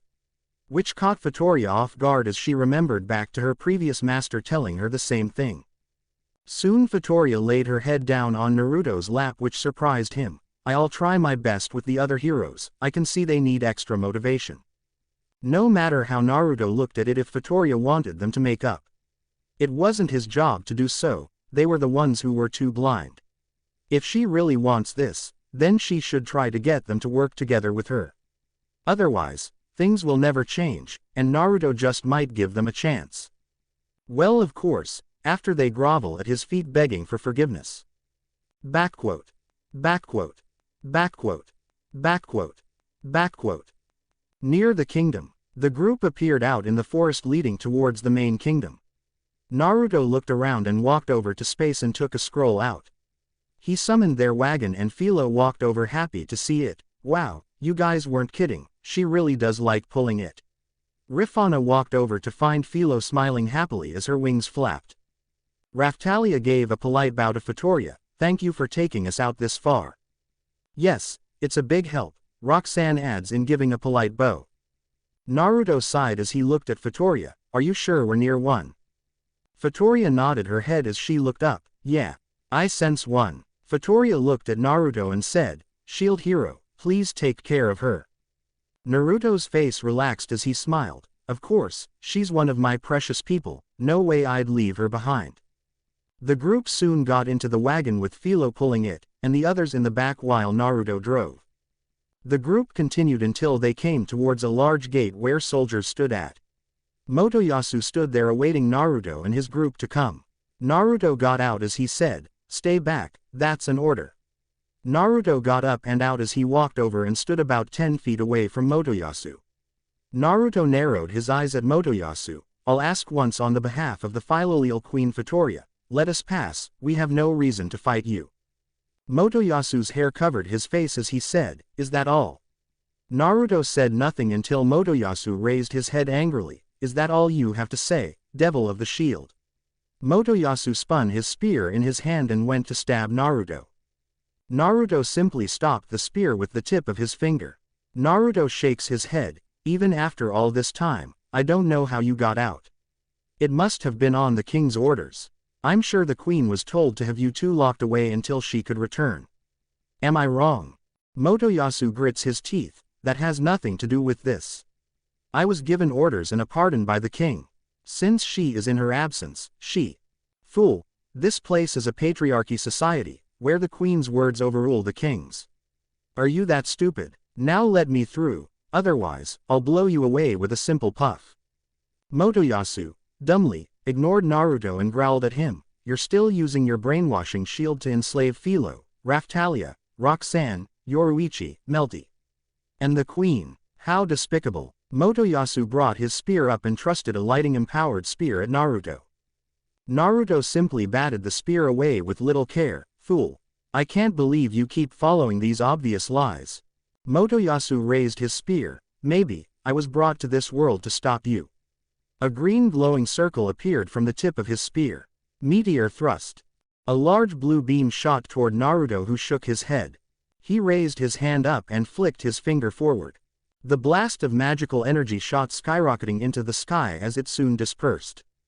Naruto was getting tired of this. I'm getting tired of trying, just give it up, you can't win. Besides, you aren't doing whatever so-called justice you think you're fighting for. What you're doing right now is desperation. Trying to hold on to what truth you want to hold and keep it.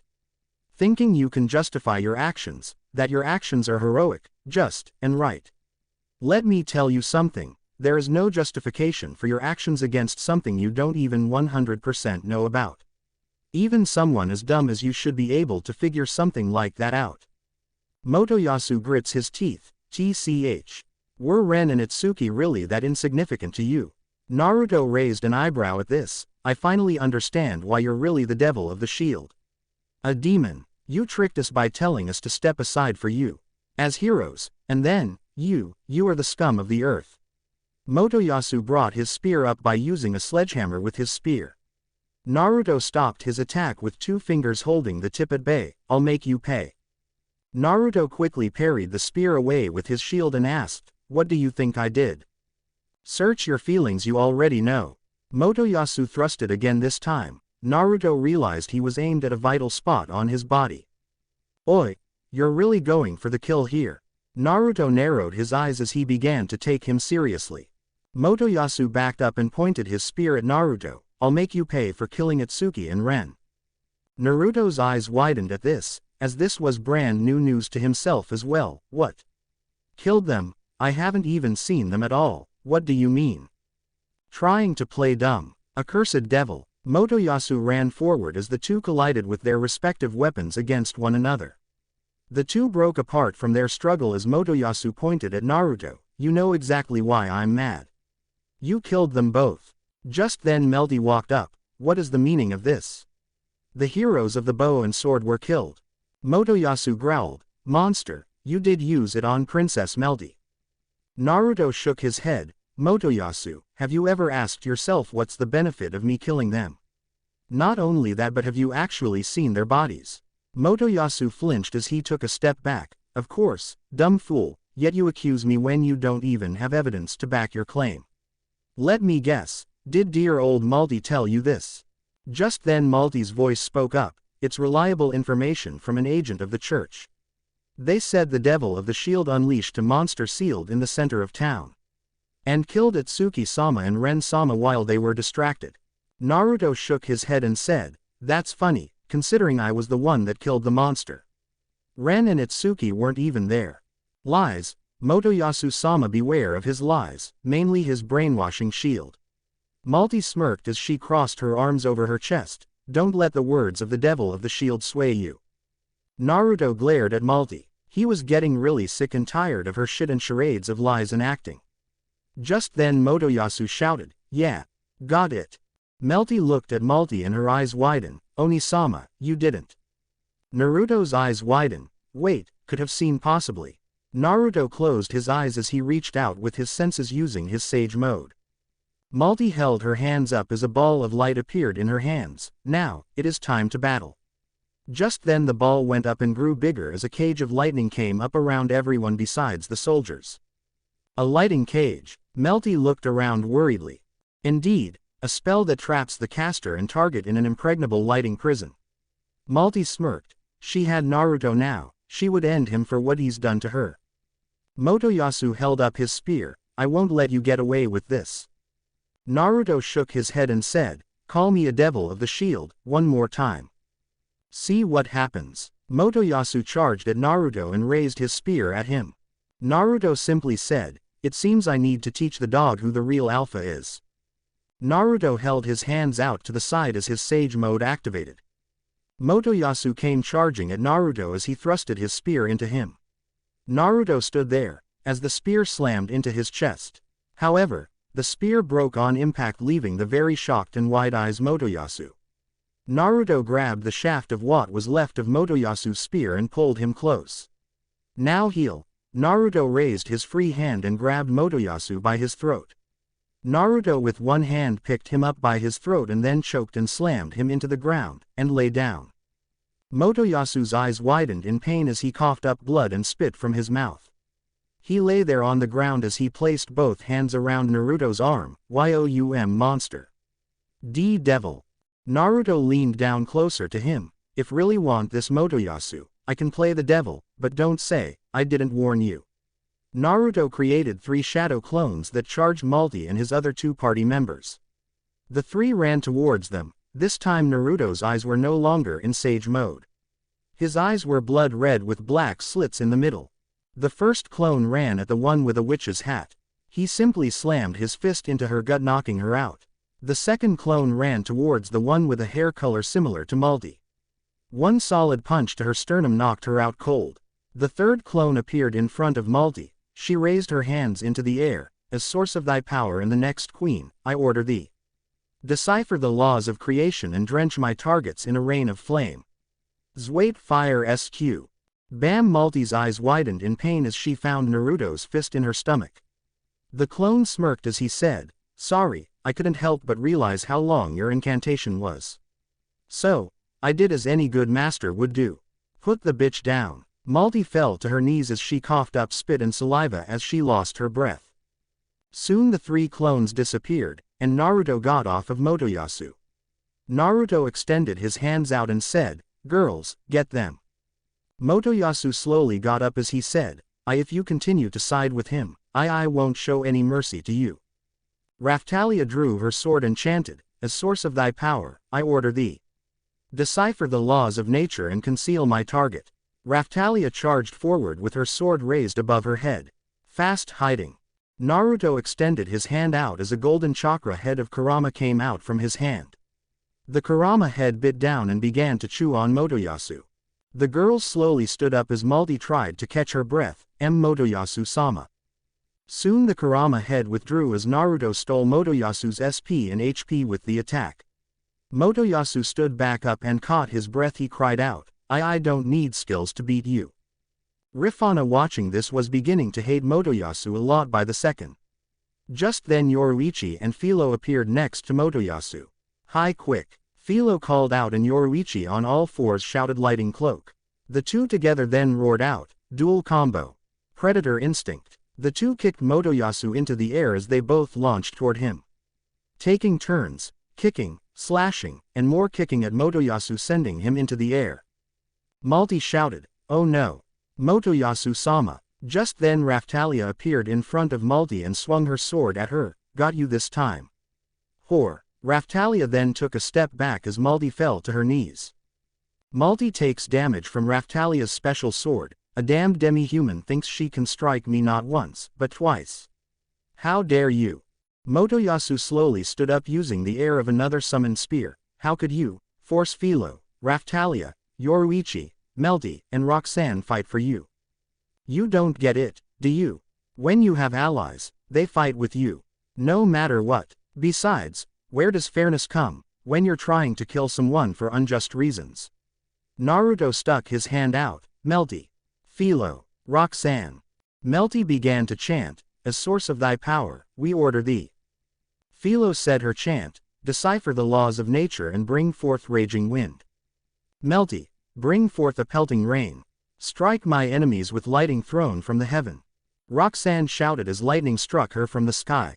The three held their hands up as Philo had a green sphere, Melty blue, and Roxanne had lightning dancing around her body. The three together said, and produce a storm that blows our target away. Typhoon tempest. A raging tornado infused with water and lightning shot from the trio's hands that slammed into Motoyasu and the rest of his party. This sent them up and flying into the sky. Melty, Philo, and Roxanne all high-fived one another. That was great, Philo-chan. Roxanne-chan. We all were in perfect sync. That'll show them to mess with us. Roxanne cheered. Yeah, Philo chirped out excitedly. Motoyasu and his party soon fell to the ground, and he was the only one who slowly sat up. D-damn, how can they be so strong? If they haven't even class upgraded. Is this because of the brainwashing shield, too?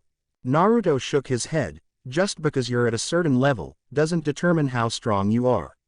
Experience, practice, and learning to combine and use skills together, that's how you get strong. Besides, if I did have such an ability, maybe I'd be able to make a stronger version of you. That way I wouldn't have to hear your annoying and incessant voice. Lies. Why you think I'd believe in such a thing? Believe what you want. We did what we had to, no matter how trite or trivial you think it is. You lost to us because we're simply just out of your league.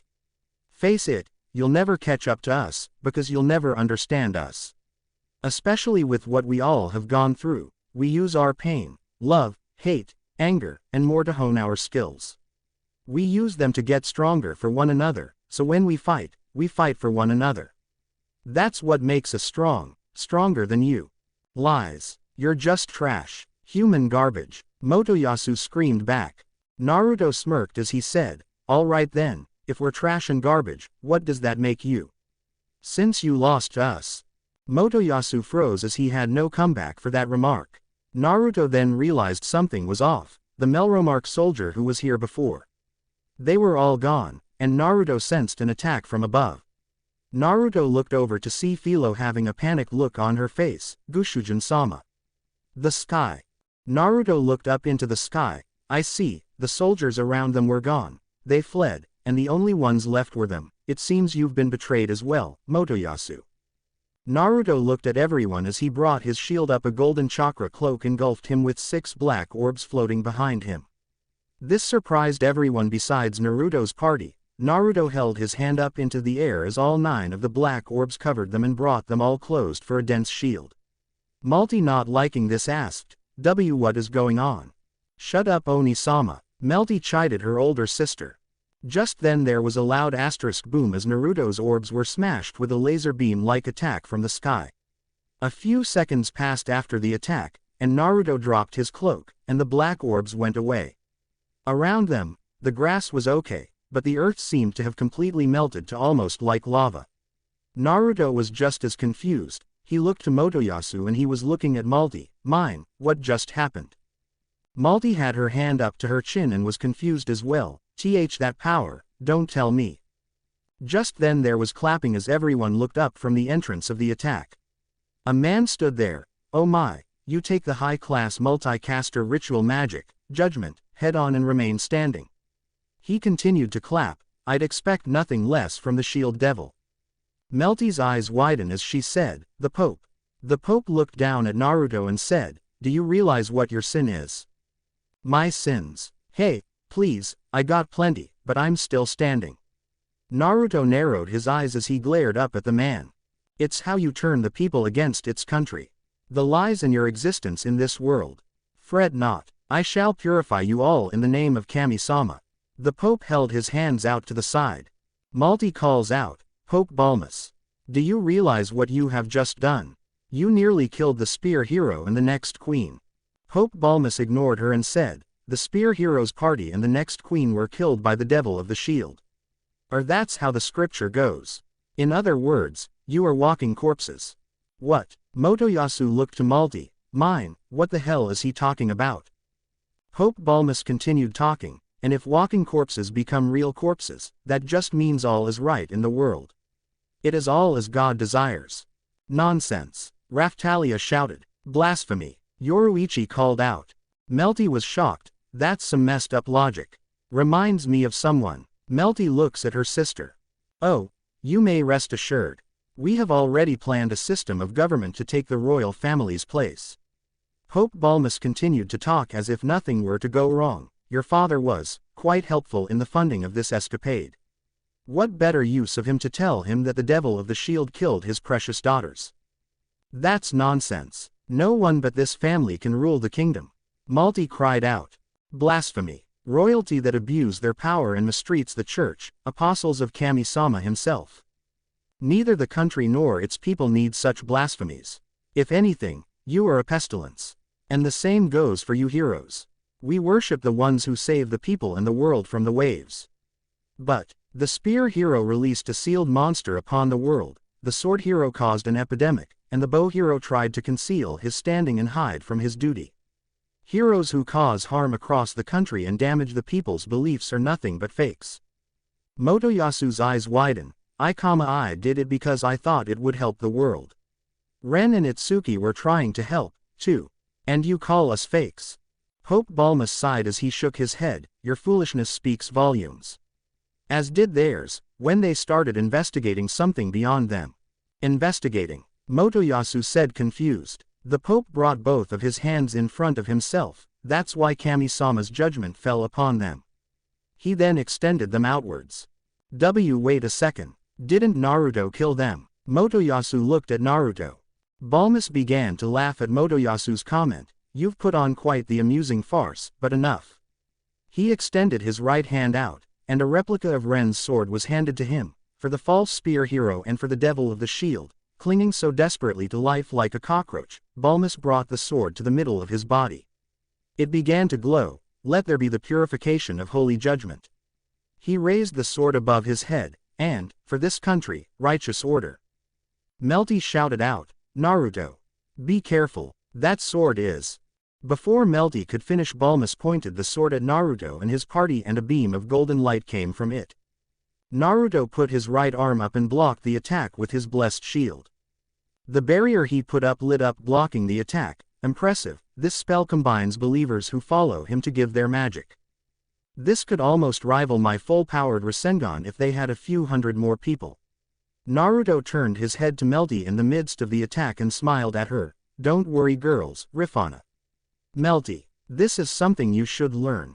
Naruto turned his head back towards the Pope. I will never ever let trash like this hurt the people I care about. Naruto smacked his hand to the side, which shot the rest of the beam up into the air.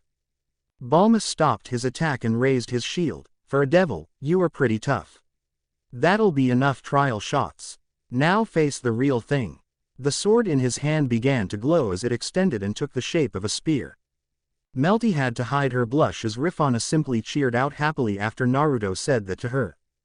The other girls already knew what Naruto meant by this. I bet their relationships are a little different. Melty shook her head. There is no mistaking it now. That weapon he is using is a replica of the cardinal weapons. In the past, an attempt was made to duplicate the 4 weapons of the legendary heroes. To make the ultimate weapon, which could change forms and use each weapon's skills. I was taught it was lost centuries ago. What? That's so not fair. Motoyasu turned to Malty. Mine, is this true? How should I know? She retorted. Yet you're a princess, Naruto added, and Malty flinched at Naruto's insult. It was so famous, anyone dabbling in Melromarks and the church's history would know of it. Finding it should have been huge news. Melty could only look up at shock at the weapon. Naruto sighed as he rubbed the back of his head. Not to put any religion down, but I fucking hate the church, well, specifically this one. Naruto cracked his neck. Wait, why summon us if you had something like that? Motoyasu asked, confused. Naruto looked at our readers with his eyes wide. He was impressed. Wow, that's single-handedly the most intelligent thing you've said this entire fanfic. Probably for the rest of the entire story. Rifana looked at Naruto confused. Who are you talking to? Not important. Naruto turned back to Raftalia. Regardless, I'll be damned.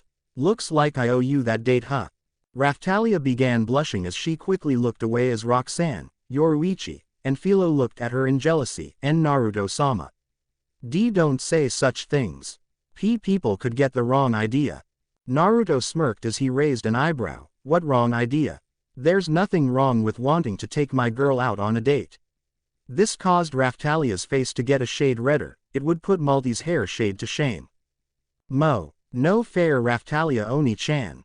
Philo stomped out annoyed as she crossed her arms over her chest. Yes indeed, it seems we'll have to address this later. Yoruichi decided to turn everyone's attention back to the enemy. Melty's eyes darted to Raftalia with a hint of jealousy in her eyes. Even still, the weapon needs a mass amount of mana to function. Just one swing earlier must have drained dozens of magicians of their mana. Pope Balmus had to give it to her. No wonder you're the first in line for the throne, Melty-sama. You have educated yourself well. Completely unlike your sister, who was too busy conspiring to study. Naruto sighed as he placed his hands on his hips. Damn it, now I'm beginning to like him. Naruto turned to his party. Do we really have to fight him? Naruto-sama, Naruto. The girls screamed at him, which caused Naruto to chuckle as he flinched back. Balmus extended his hand out to the side to his followers. The mana this legendary weapon requires will be provided by all the believers here. My brethren, this is a battle between our Lord and the Devil of the Shield. It's a holy crusade in the name of Kami-sama. Offer your prayers to the legendary weapon imbued with divine power. And we shall purge the world of the fake spear hero and the Devil of the Shield. Naruto shrugged his shoulder as he walked over to his party. Naruto created some shadow clones and brought them in close. Naruto turned to Motoyasu. Well, here you go, Motoyasu. Prove to the world that you're the best. Motoyasu's eyes widened as he looked at Naruto, along with his party. For now, you fight him, as you are the strongest and most righteous person here, right? Naruto turned to his party. Under no circumstances, unless I say so, you are all ordered to not assist the spear hero or his party. It goes for you as well, Rifana, Melty. What? Naruto-sama. Melty went to argue, but she saw the look in Naruto's eyes. It was a lesson that Motoyasu would have to learn. If he wouldn't learn now, he'd learn by almost seeing his party die.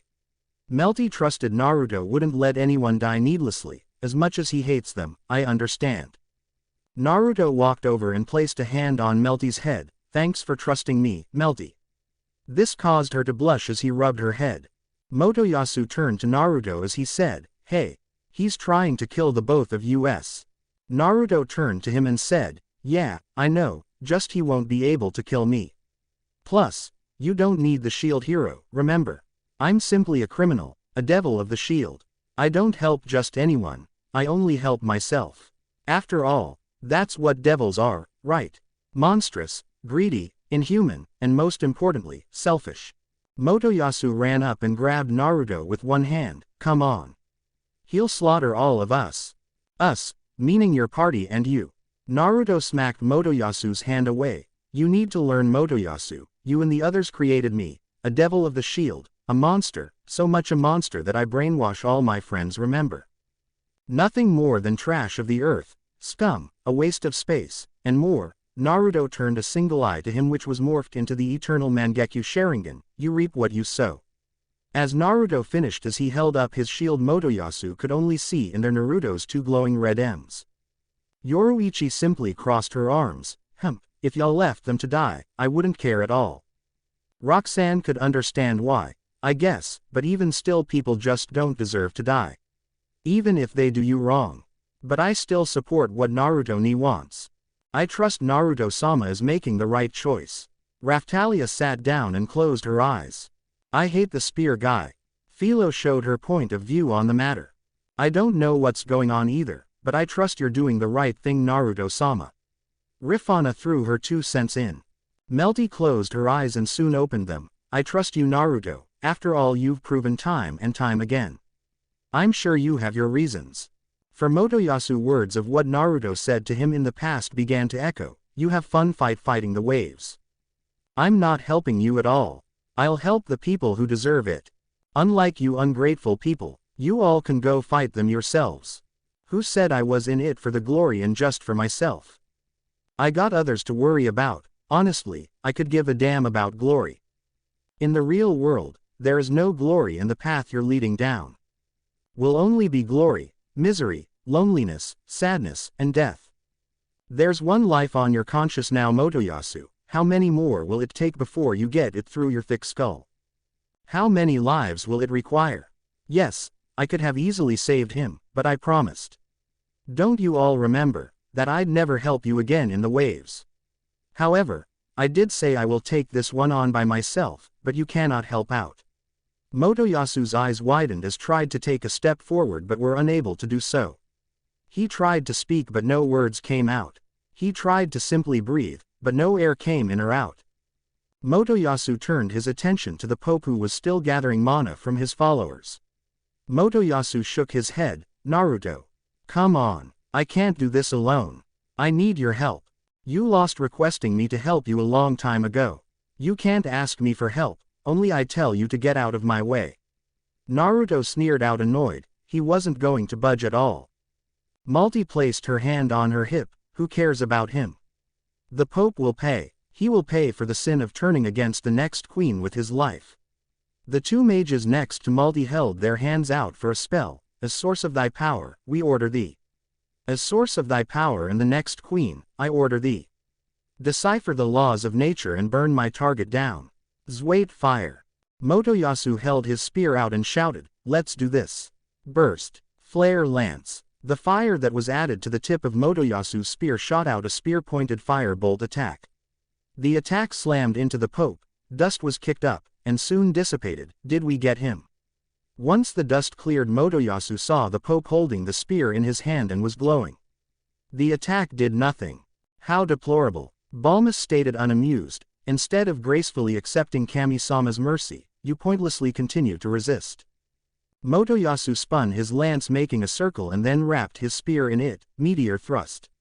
Motoyasu fired a spear of magic that hit another barrier on Balmus. It's a barrier you won't be able to penetrate. Though it's nothing like the devil of the shield. Some of Balmus's followers fell passing out due to low mana. They're using the massive pool of mana to construct a powerful magical barrier. Melty spoke within the shield prison Naruto made. Now it's my turn to attack. Balmus swung his lance, which created a ring of fire around everyone. What do you say now? All this power, with a simple wave of my hand. This power can even annihilate a devil. The time has come to bestow Kami-sama's mercy on our foes. Naruto looked over to the side as he heard, 100 swords. Meteor shot. Swords and an energy arrow slammed into a barrier that protected Balmus and shattered it.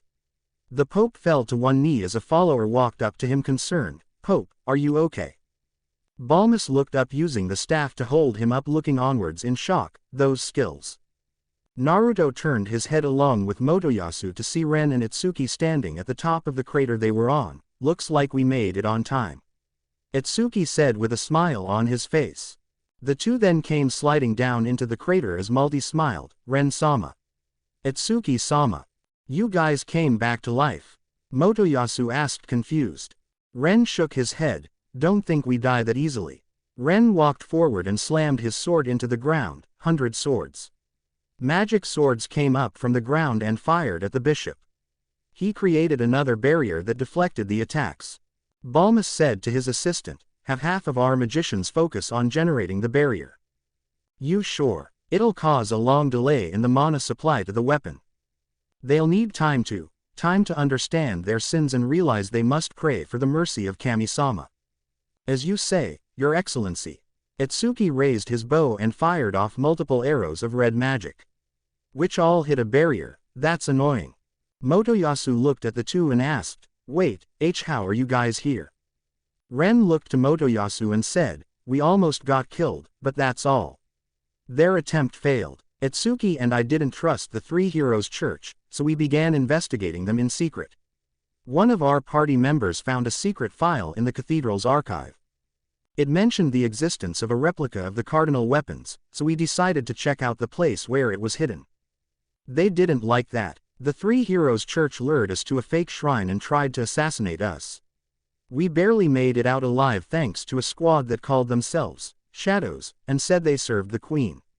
Itsuki finished as he rubbed the back of his head. I figured they kept an eye on everyone, makes sense. Naruto thought to himself. Itsuki then said, I think it was the Three Heroes Church who stole my reward. You were framed, Naruto-san. Naruto shook his head. Yeah, not only was I framed, but then you two came at me as if I was the one who did it.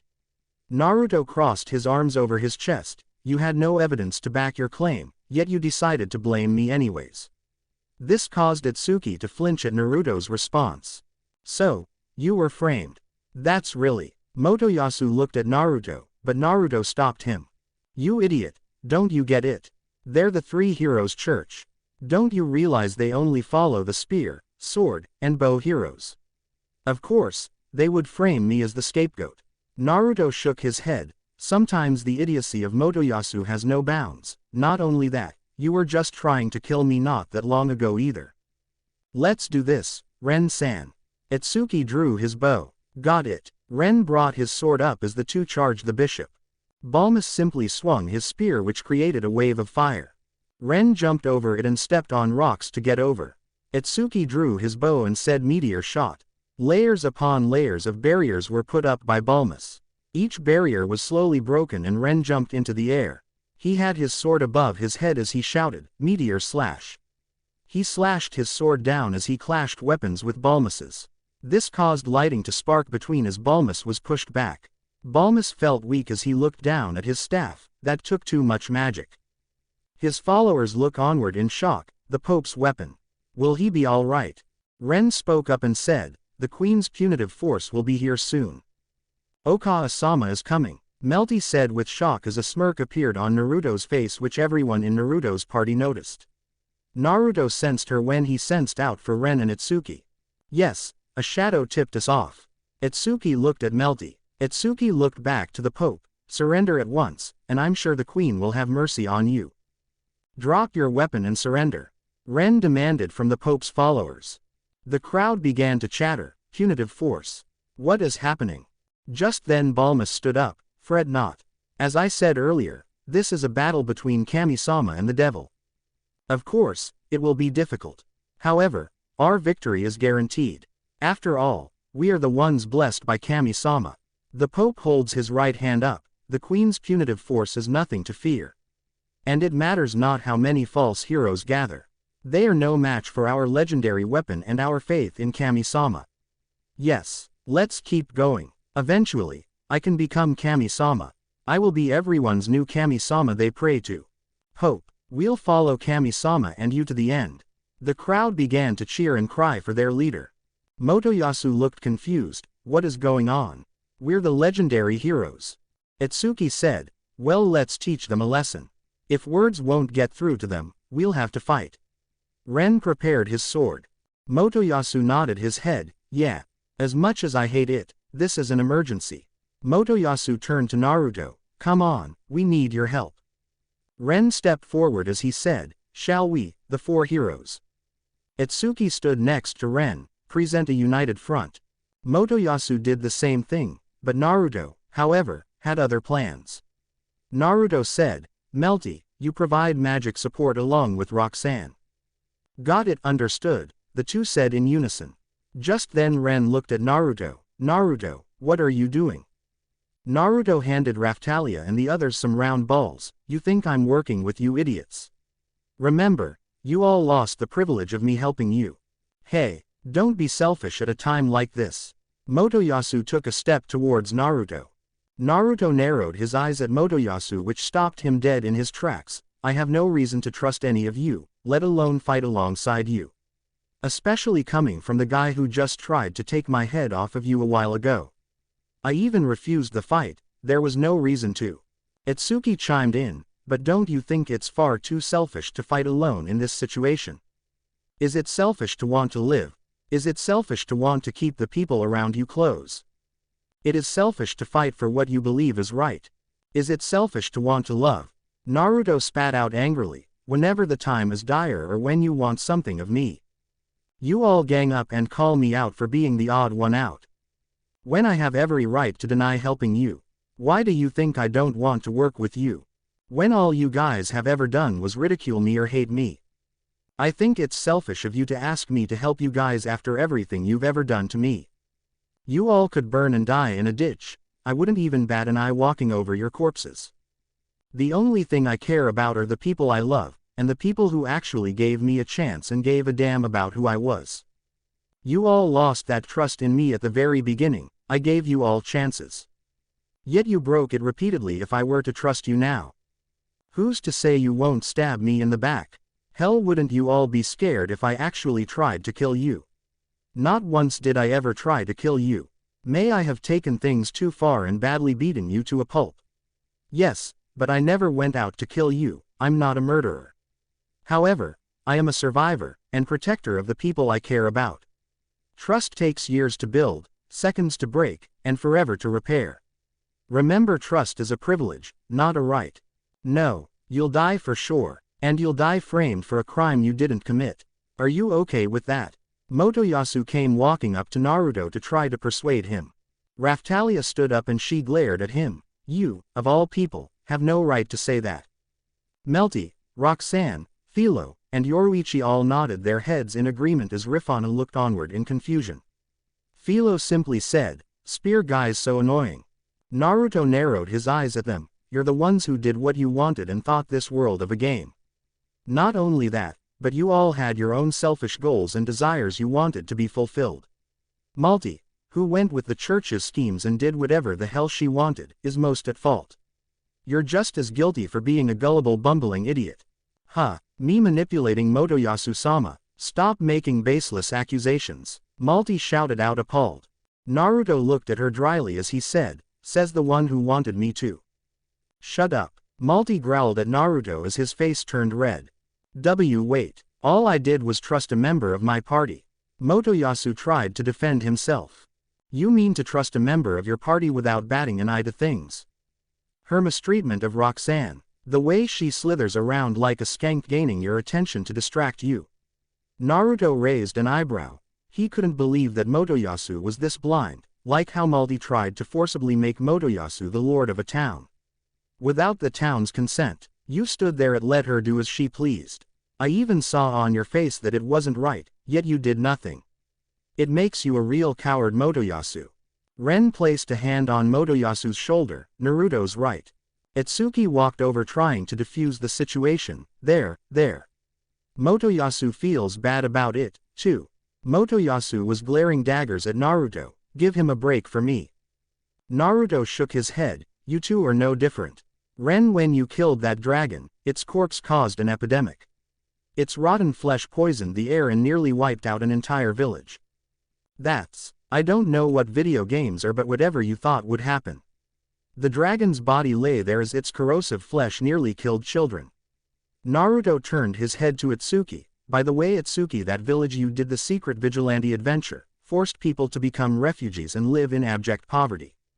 Itsuki tried to defend himself. If I hadn't taught the Lord a lesson, the people would have suffered forever. We can't solve everything. We're still humans. Instead, you could have used your standing as a hero to pressure the people in charge. Naruto continued to chide Itsuki, you should have spared a moment to think about how best to use your powers. I don't know much about politics or whatnot, but the Lord was abusive.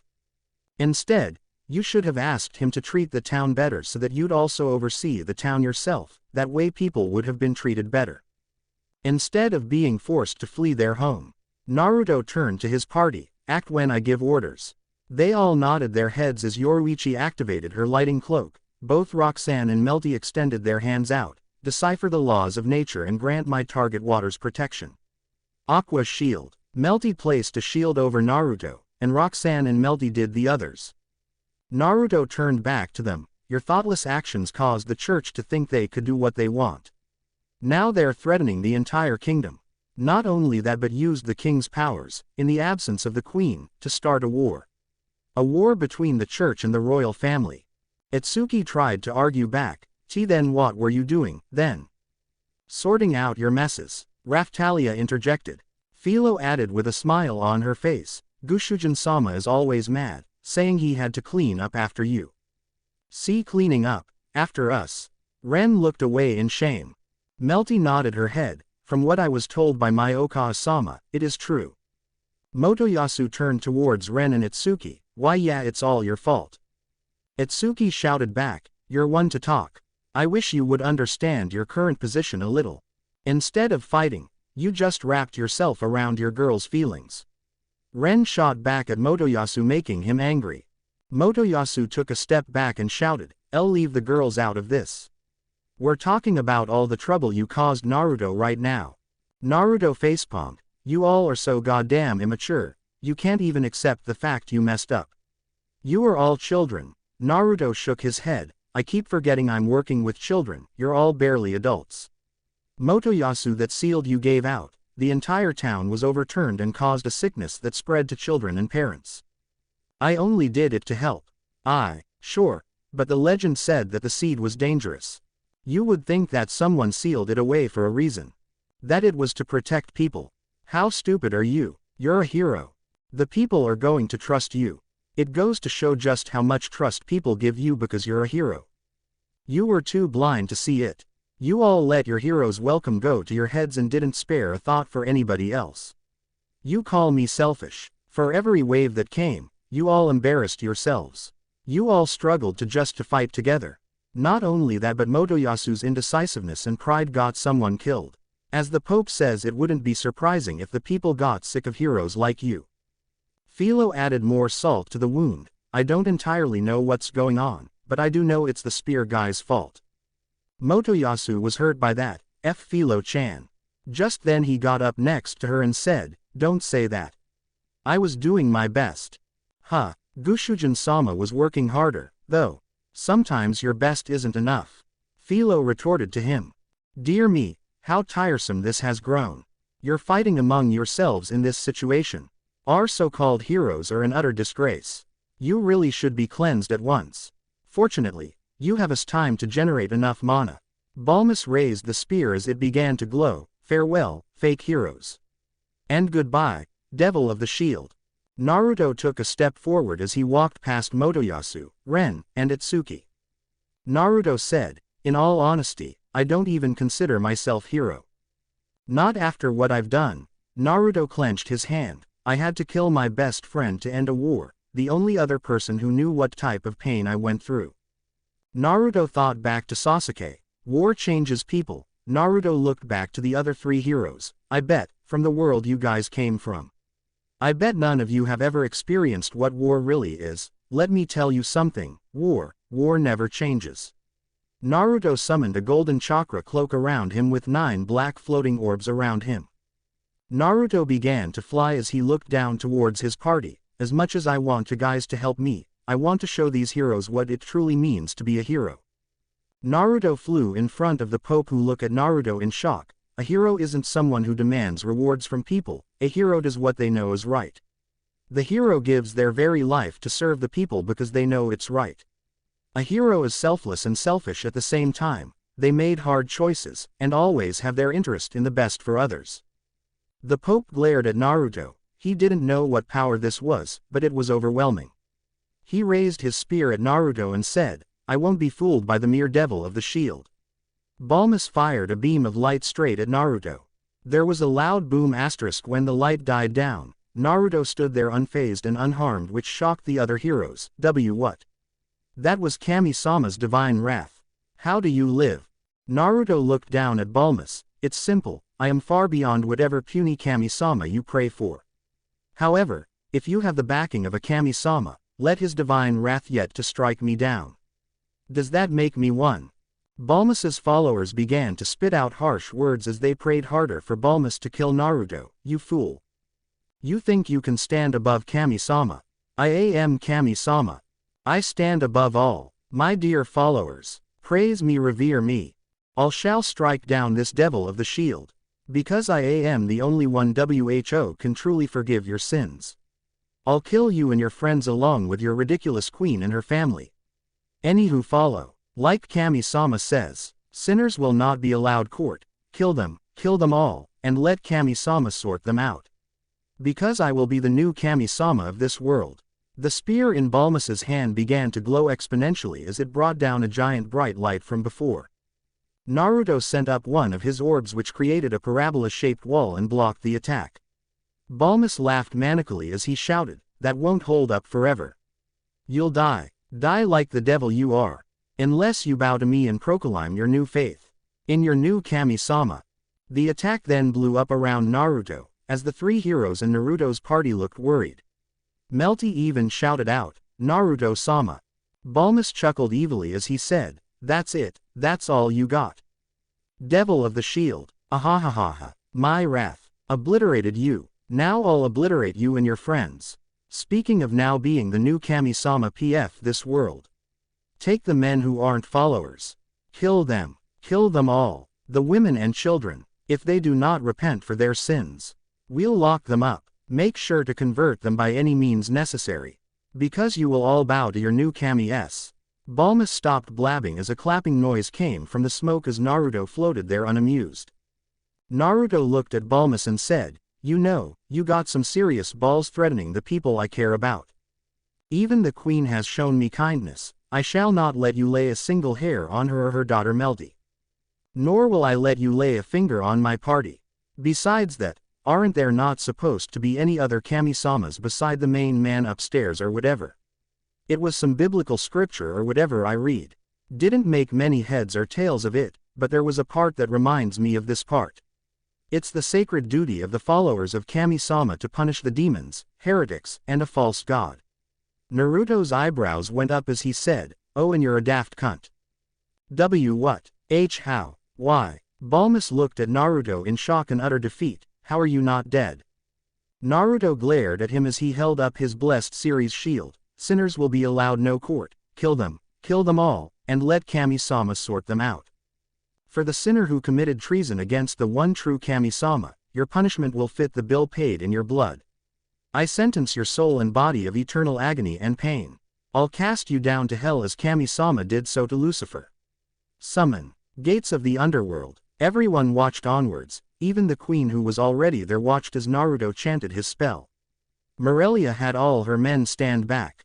Naruto floated there for a few seconds as suddenly angelic-like wings sprouted from his back. Just as that happened, the wings wrapped around Naruto's body, and the feathers shot out into Naruto's body. Blood sprayed out of Naruto and fell into a pool onto the ground. The blood pooled into the ground as a scale was created from Naruto's blood. Balmus watched as an orb came out from his chest. He watched as it floated down to the scale. Balmus felt as if he was there in first person, but also third person, watching himself being taken to the scale. The scale had two trays, one filled with crystal clear water, and the other filled with blood. Balmus's soul floated in the middle for a few seconds until it moved toward the side with blood. The scale then fell to the ground in a pool of blood once again. Balmus watched as the blue orb that came out from his chest shot back into his body. Naruto looked down to see his blood forming a door that had demonic eyes and teeth within the doors. The doors eerily creaked open as pitch blackness shot out pitchfork-shaped weapons. The pitchforks were malleable and looked around until their tips pointed at Balmus. Just then 5 more pitchforks shot out and aimed directly at Balmus.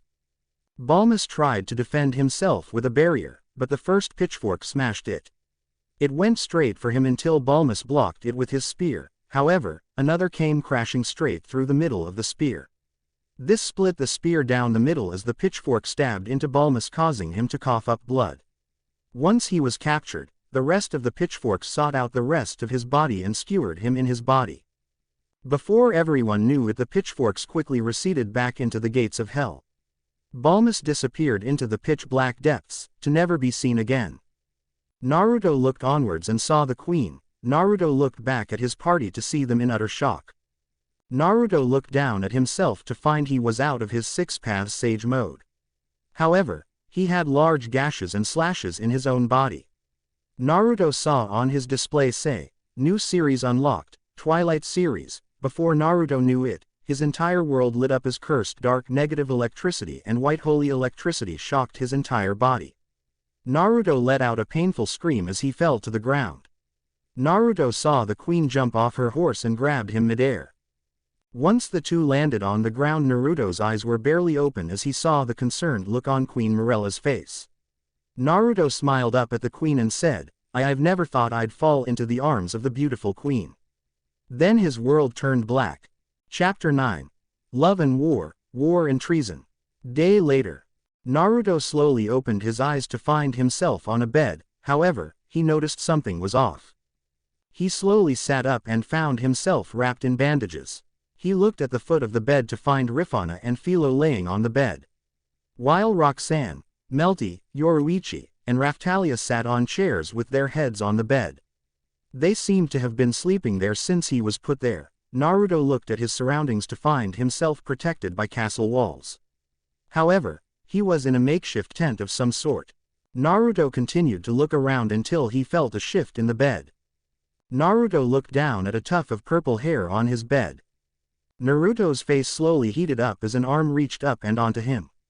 Before he knew it, he was pulled back down to be met with the queen's face. Naruto looked onward in shock. Wait, how the hell did I end up here?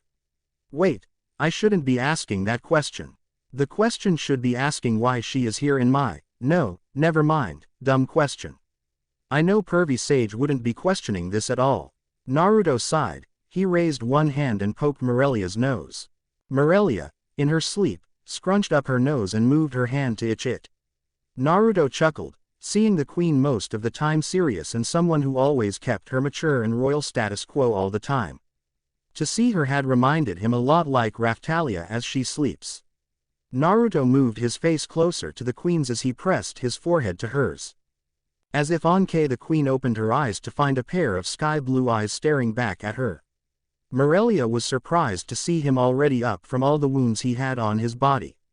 The queen smiled. Well, it's certainly good to see you up and awake. Morelia moved in closer as she snuggled her head right into his chest.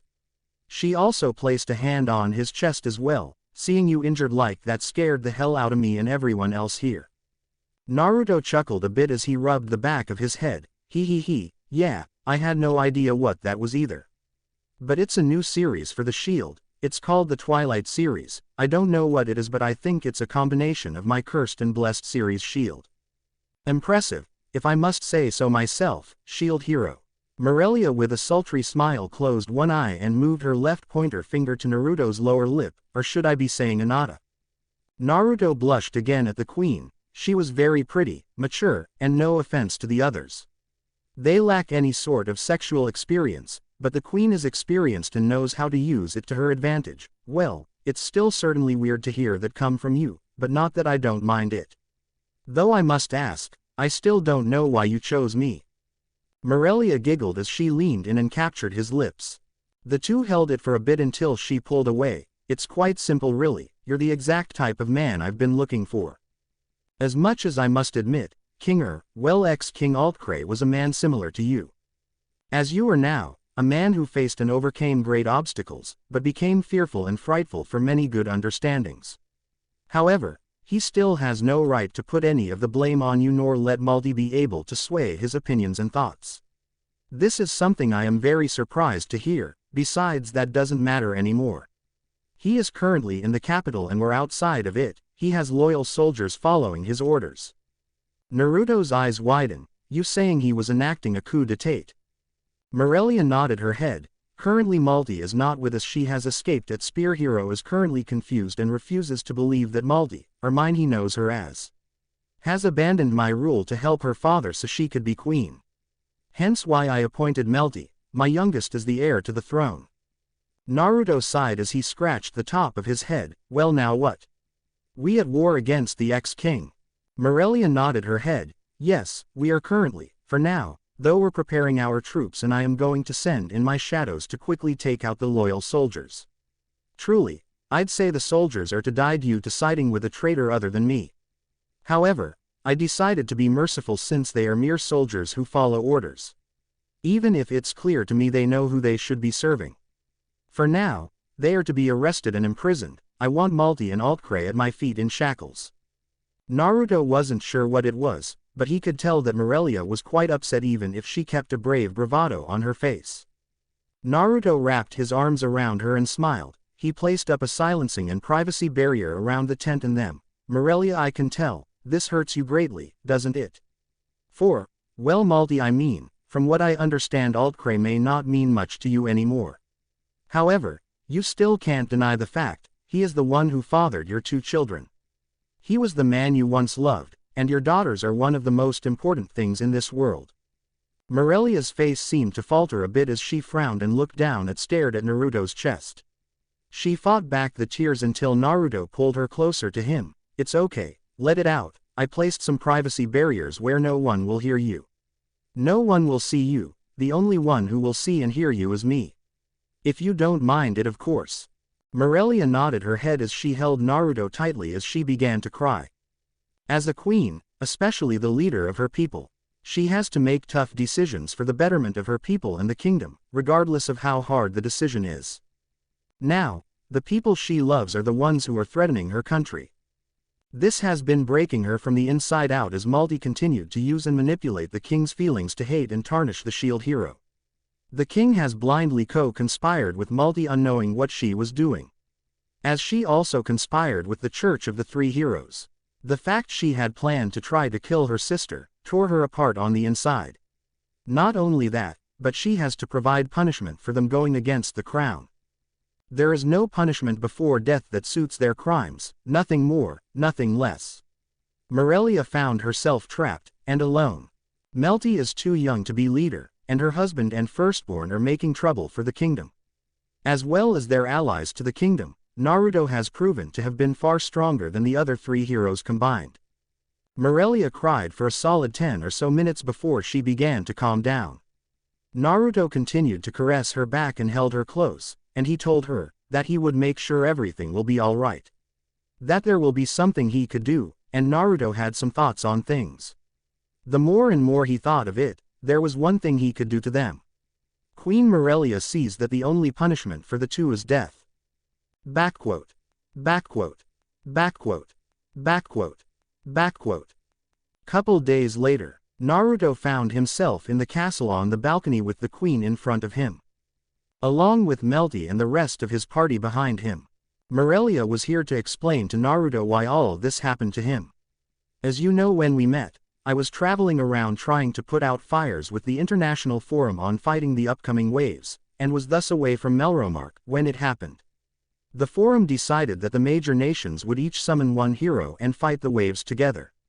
But by that time, Melromark had already summoned all 4 heroes. Naruto saw the queen clench her hands on the railing. This angered the other nations. As I said, I had to put out the fire the foolish king started. Of course, I tried to keep them on a leash by leaving things to a lord I trusted while I was away. However, Morelia looked down. Melty stepped in and said, he tragically lost his life in the first wave while Her Majesty was away. He was the Lord of C8. Naruto remembered the place they went to, that had all the demi-humans. Naruto walked over and tried to lighten up the mood for the 2. It seems they were close to the Lord. Naruto placed a hand on Melty's head. By the way, Melty, you're talking weird. This flustered the second princess as she said, what can I do? I'm in Her Majesty's presence. Morelia turned to her daughter and giggled, placing her hand up to her mouth. Then lowered it back to her waist. It pleases me greatly to see a new side of you, Melty. Make sure to do your best to keep Naruto-sama happy once you're of age. Haha you, Melty said out loud in embarrassment. Naruto turned back to the queen. I must ask, why does the ex-king hate the shield hero so much? Altcray hated the shield hero due to a certain reason. Hence why the Church of the Three Heroes took advantage of that. Then my daughter did the same to ensnare you. Naruto looked off into the sunset. I see, it seems she wasn't going to tell him the reason, but even still it isn't justified. Things would have been different if I was summoned to the appropriate country, huh? Silkbelt worships the shield hero. Naruto nodded his head, but also then shook it. As nice as it sounds, I wouldn't have changed it. Naruto leaned against the balcony with a smile as the queen looked at him curiously, otherwise I wouldn't have met them. Naruto turned around to face his party. Even your daughter, as nice as it would have been, I wouldn't have met the people I have now. Philo, Raftalia, Yoruichi, Rifana, Melty, and now Roxanne. Still feels weird calling you that. Roxanne giggled as she nodded her head. Yes, I bet it is, but I'm a different person than I was then. Morelia closed her eyes and said, if you go, we have no right to stop you. Morelia raised her head and turned to Naruto. However, I promise to clear your name and end the humiliation you have suffered. And to reward you for fighting the waves and getting rid of the Three Heroes Church, we'll honor you with the greatest award Melromark has to offer and 500 gold pieces. Raftalia smiled happily. Naruto-sama. That's great. Hell yeah, we'll be rich. Yoruichi fist pumped. We could do a lot with 500 gold pieces. Roxanne giggled happily. Philo looked to Melty curiously. Will I be able to eat lots of food with that? Melty and Rifana cheered out. Of course. Hooray. Philo began to jump around happily. Which reminds me. Morelia turned to the girls and smiled. I understand that 3 of you are in a relationship with Naruto, right? Naruto rubbed the back of his head and smiled sheepishly while the other 3 blushed. Raftalia grew quiet as Yoruichi smirked with her blush. You bet your ass I am. Roxanne nodded her head in agreement. Yeah, we all are. Me too. Philo cheered out raising her hand. Naruto sighed as he facepalmed, which made Morelia giggle. I see then. Well, I won't keep him from loving you all, but I hope you're all willing to share. Though, you'll all be seen as his concubines if that's all right. What? The 3 screamed out angrily at the queen, which Naruto clammed up. This was a catfight he did not want to get in the middle of. Philo looked to Melty confused. I don't get it, concubines. Melty looked at her mother embarrassed. Haha you. I don't think this is the time to be talking about such things. Morelia giggled even more. Naruto noticed how much Morelia was acting like a teenage girl in love. Oh, don't worry Melty, once I step down from being queen, you and Naruto will be husband and wife too, along with me there. What? Haha you don't you have something else to talk to Naruto-sama about? Melty blushed madly as she began to push the girls back inside as they all continued to protest the queen's comment about them being concubines. Morelia looked at Naruto as her smiling face turned to a serious one. Melromark no longer has any choice but to rely on you to survive. Naruto smiled. Well, I'll admit that continuing to go out an hour thing is what I want. However, it won't mean I won't stop by to come see you. Naruto scratched his cheek as he held out a tri-pronged kunai to her. If you ever need me, throw that somewhere and I'll be able to come to you in a flash. Morelia smiled as she nodded her head. I see. Well, I won't stop you, but do stop by when you can. You don't want your queen to get lonely, do you? Naruto moved up to her and gently placed his hands on her hips. No, now we certainly don't want that, now do we? Naruto leaned in and captured her lips, which Morelia returned the kiss. Once the two broke apart, she smiled and asked, Naruto, are you able to stop by the castle tomorrow? To clear your name before the public. And for King Altcray and Malty too. A breeze blew past the two as Naruto's eyes didn't change when she told him this.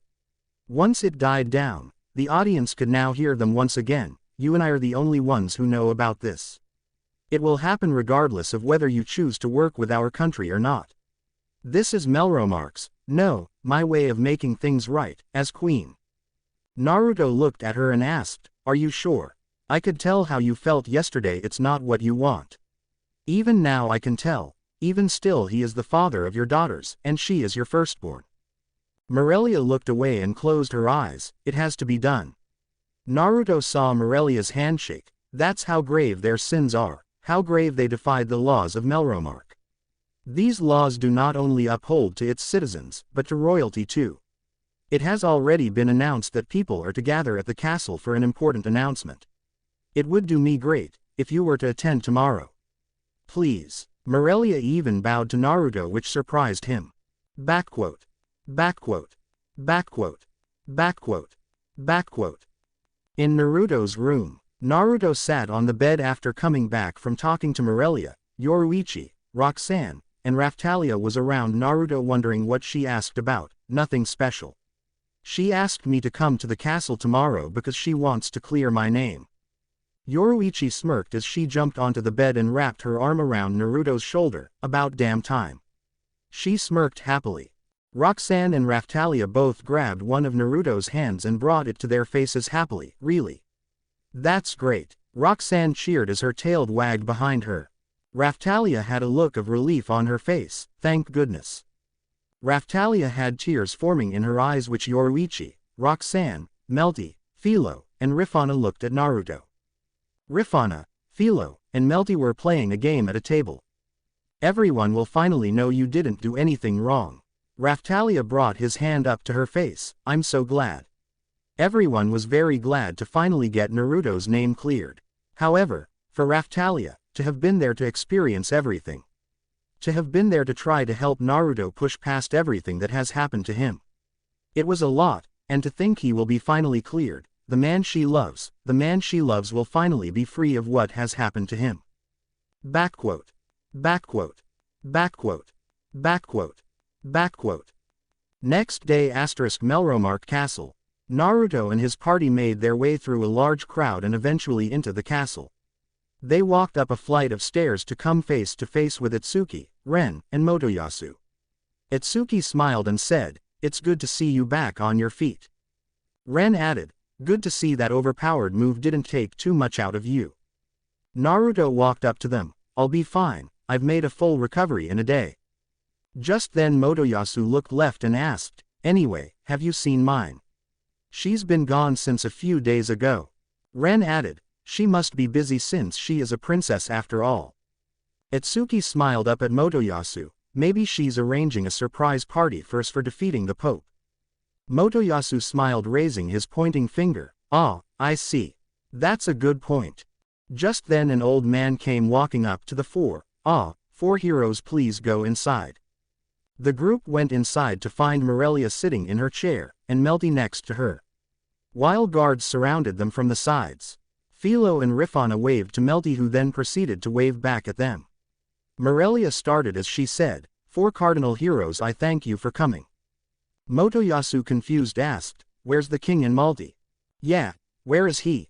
Itsuki asked, confused. Just then Morelia looked to the side with her eyes and said, "Bring the two in." Naruto could tell she was putting up a very good facade. The doors were opened by two guards and Malty and the king stood there in shackles and two guards behind them. Motoyasu's eyes widened as he looked behind him. Mine. Malty looked to Motoyasu with wide eyes. "Motoyasu-sama. Help me." Ren and Itsuki were also surprised. The king is also chained up. "What is going on?" "It is as you see. They are criminals." Morelia spoke up, which made the three heroes turn back to her. "Now, let us begin, the trial of the foolish king consort and the first princess." Malty cried out, "Mama, you're being too cruel." Altcray even said, "My queen, what brings you to commit such an outrage? Especially when I was protecting the kingdom with soldiers and the church of the three heroes. This is an outrage. This isn't like you." Altcray tried to take a step forward, but two pikes were placed in front of him in an X fashion. Morelia continued, ignoring the ex-king and first princess's statements. "With the four cardinal heroes, this trial seeks to punish the ones responsible for shaking the country to its core, and I, the queen, am its judge and executor." Altcray grew worried. "Don't tell me, did the devil of the shield brainwash you, too?" Just then a light green spark of magic appeared on Morelia's fingertips as she raised her hand. This entrapped Altcray in a prison of ice from the feet up to his upper chest. The shield hero has no such ability. That should have been obvious from the start. Just then a mage walked over with some items on a tray. Malty cried out, "What is that?" Morelia reached over and grabbed a dagger from the tray. To ensure a fair trial, you will be given a temporary slave crest. The two soldiers next to Malti forced her to her knees. Malti struggled, but struggled in vain. She did, Mama. Morelia pricked her finger and let her blood fall into the ink. Motoyasu turned to Morelia. How could you do that? She's your daughter.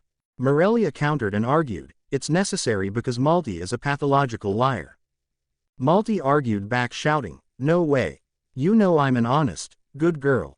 The mage who brought the queen the tray walked over and drew the slave crest onto Malti's chest, which caused it to sear onto her. 2 podiums were brought out for Malti and Altcray to stand in. Morelia called out, now, let us officially begin the trial. The two were no longer chained up. That said, your crimes are clear for all to see. You can't worm your way out of them. Motoyasu interrupted and shouted, you don't know that yet. What crimes did they commit, anyway? Morelia decided to amuse him. First, let's address the recent events.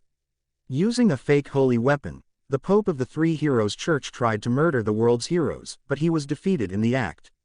We are rounding up the church's remnants as we speak, too. So, what? Appallingly, the king and the first princess were colluding with the church. What? Motoyasu looked to the queen shocked. Any objections to the charge? Malti was the first to speak. Why would I ever collude with the Three Heroes Church? Before she could finish, a spark of purple lighting came out from the slave crest, shocking Malti. It was for everyone to see, she lied. Morelia shook her head. To think the first princess would try to overthrow the state. And no, forget the shield, they even tried to kill the other 3 heroes. And the royal family, too. I would never get involved in such a terrifying plot. This time the crest didn't activate. Motoyasu smiled as he said, mine didn't do anything wrong. Morelia then interjected and asked, what about the time you tried to assassinate Melty, the heir to the throne, and frame the shield hero for it? Seriously, I didn't do any of that. Once she finished, the slave crest went off, shocking Malti once again. Melty looked at her big sister in shock. She didn't want to believe it was true, but it was. Oh, Oni-sama. Altcray looked at Malti in shock. Malti. Is it true? Malti looked to her father, and no. It's not true, Papa. Malti began to scream once again as the crest went off, shocking her entire body. Morelia shook her head. You conspired with the church and attempted to kill Melty so you could become the heir to the throne yourself. To that end, you framed the shield hero for the crime of abducting her, and even set fire to the forest Melty escaped into. Am I wrong? One knight looked at another knight, glaring at him, causing him to look onwards in shock as well. Melty is my dear sister. Of course, you're wrong. Once again, the crest flashed and shocked Malti. This caused the knight to take another step back, seeing just how truly wrong he was. Ren was able to confirm it, so, it was true. It seems like she was trying to kill the second princess. True, we did see it with our own eyes. Itsuki added that Motoyasu's eyes continued to stay wide as saucers. Altcray looked at his firstborn daughter in horror. Malti. How could you? And you worked with the church to bring the 4 cardinal heroes while I was away. Morelia added. The king retorted, we needed the heroes to counter those horrifying waves. But the shield committed the gravest sin possible against my daughter. Motoyasu hopped on board. That's right. Naruto assaulted mine. Let me ask Malti then, were you assaulted by the shield hero? Malti was trying to catch her breath from the constant shock of her life. She shot her head up and shouted, that's right. The devil of the shield nearly raped me. The crest this time began to glow a deep dark purple before it unleashed an even stronger shock than before. This caused Malti to fall backward to the ground. Motoyasu looked onward in complete shock. No way. Not possible. Morelia gestured her hand towards him. Then, Spear Hero, would you like to form a slave pact with Malti yourself? Fine. I'll prove mine's innocence. The slave crest was removed from Malti as she was forced to form another with Motoyasu. Motoyasu smiled and said, now, okay, mine. That night, you were assaulted by Naruto and came to me for help, right? Malti nodded her head. That's right. I was so scared, I could only turn to you. Just then lightning erupted from her chest and she was shocked once again. To no one's surprise at this point, Motoyasu could only look on in horror. This farce continued as Malti lied over and over again. Until Morelia finally had heard enough, she pointed her fan towards her first daughter and her ex-husband. Hopefully you understand now. Despite being royalty, they used their dirtiest of tricks, tried to eliminate those who opposed them, instead of doing what was best for the nation, and sought to obtain power from purely selfish reasons. Malti did what she could do to plead her innocence, but she only continued to dig her own grave. No. Malti was once again shocked as she screamed out in pain once again. Altcray squeezed the rim of the podium he stood behind. Perhaps my actions were unbecoming of royalty. But I did it all for the sake of my beloved country and family. That's why I tried to get rid of the shield. The shield is the devil. It will surely bring about the calamity my family once fell prey to once again. I will never let it happen again. Never. Morelia let a sigh out as she frowned. The king threw his last chance away. I hereby lay down my verdict. Naruto then spoke up. Morelia, if I may. This caught everyone's attention when Naruto called the queen by her name. Morelia nodded her head as Naruto looked to the king. I wanted to say this to you too, Malti. You have done this to yourself, where you are now. No one person is above all others. Royalty is never above the law. Naruto looked to the king. Your blind mindset of me being the criminal blinded everything around you. If you saw how strong I was, didn't you think I'd be more of an asset than an enemy? Altcray, you could have brought a calamity to this kingdom and your family because you were too blind. You allowed your own emotions and opinions blind to what was truly right. You allowed yourself to get played and manipulated. You almost got Melty killed. I hope you realize that, if you would have reigned in Malti before. Maybe things would have been different. Naruto closed his eyes and finished as Morelia nodded her head in agreement. Morelia continued from before. I Morelia Q. Melromark find Altcray Melromark 32 and Malti Melromark guilty of high treason and conspiracy and strip them of their status. Morelia raised her right hand with her fan to her neck. She then threw her right hand towards them, and I sentenced them to death.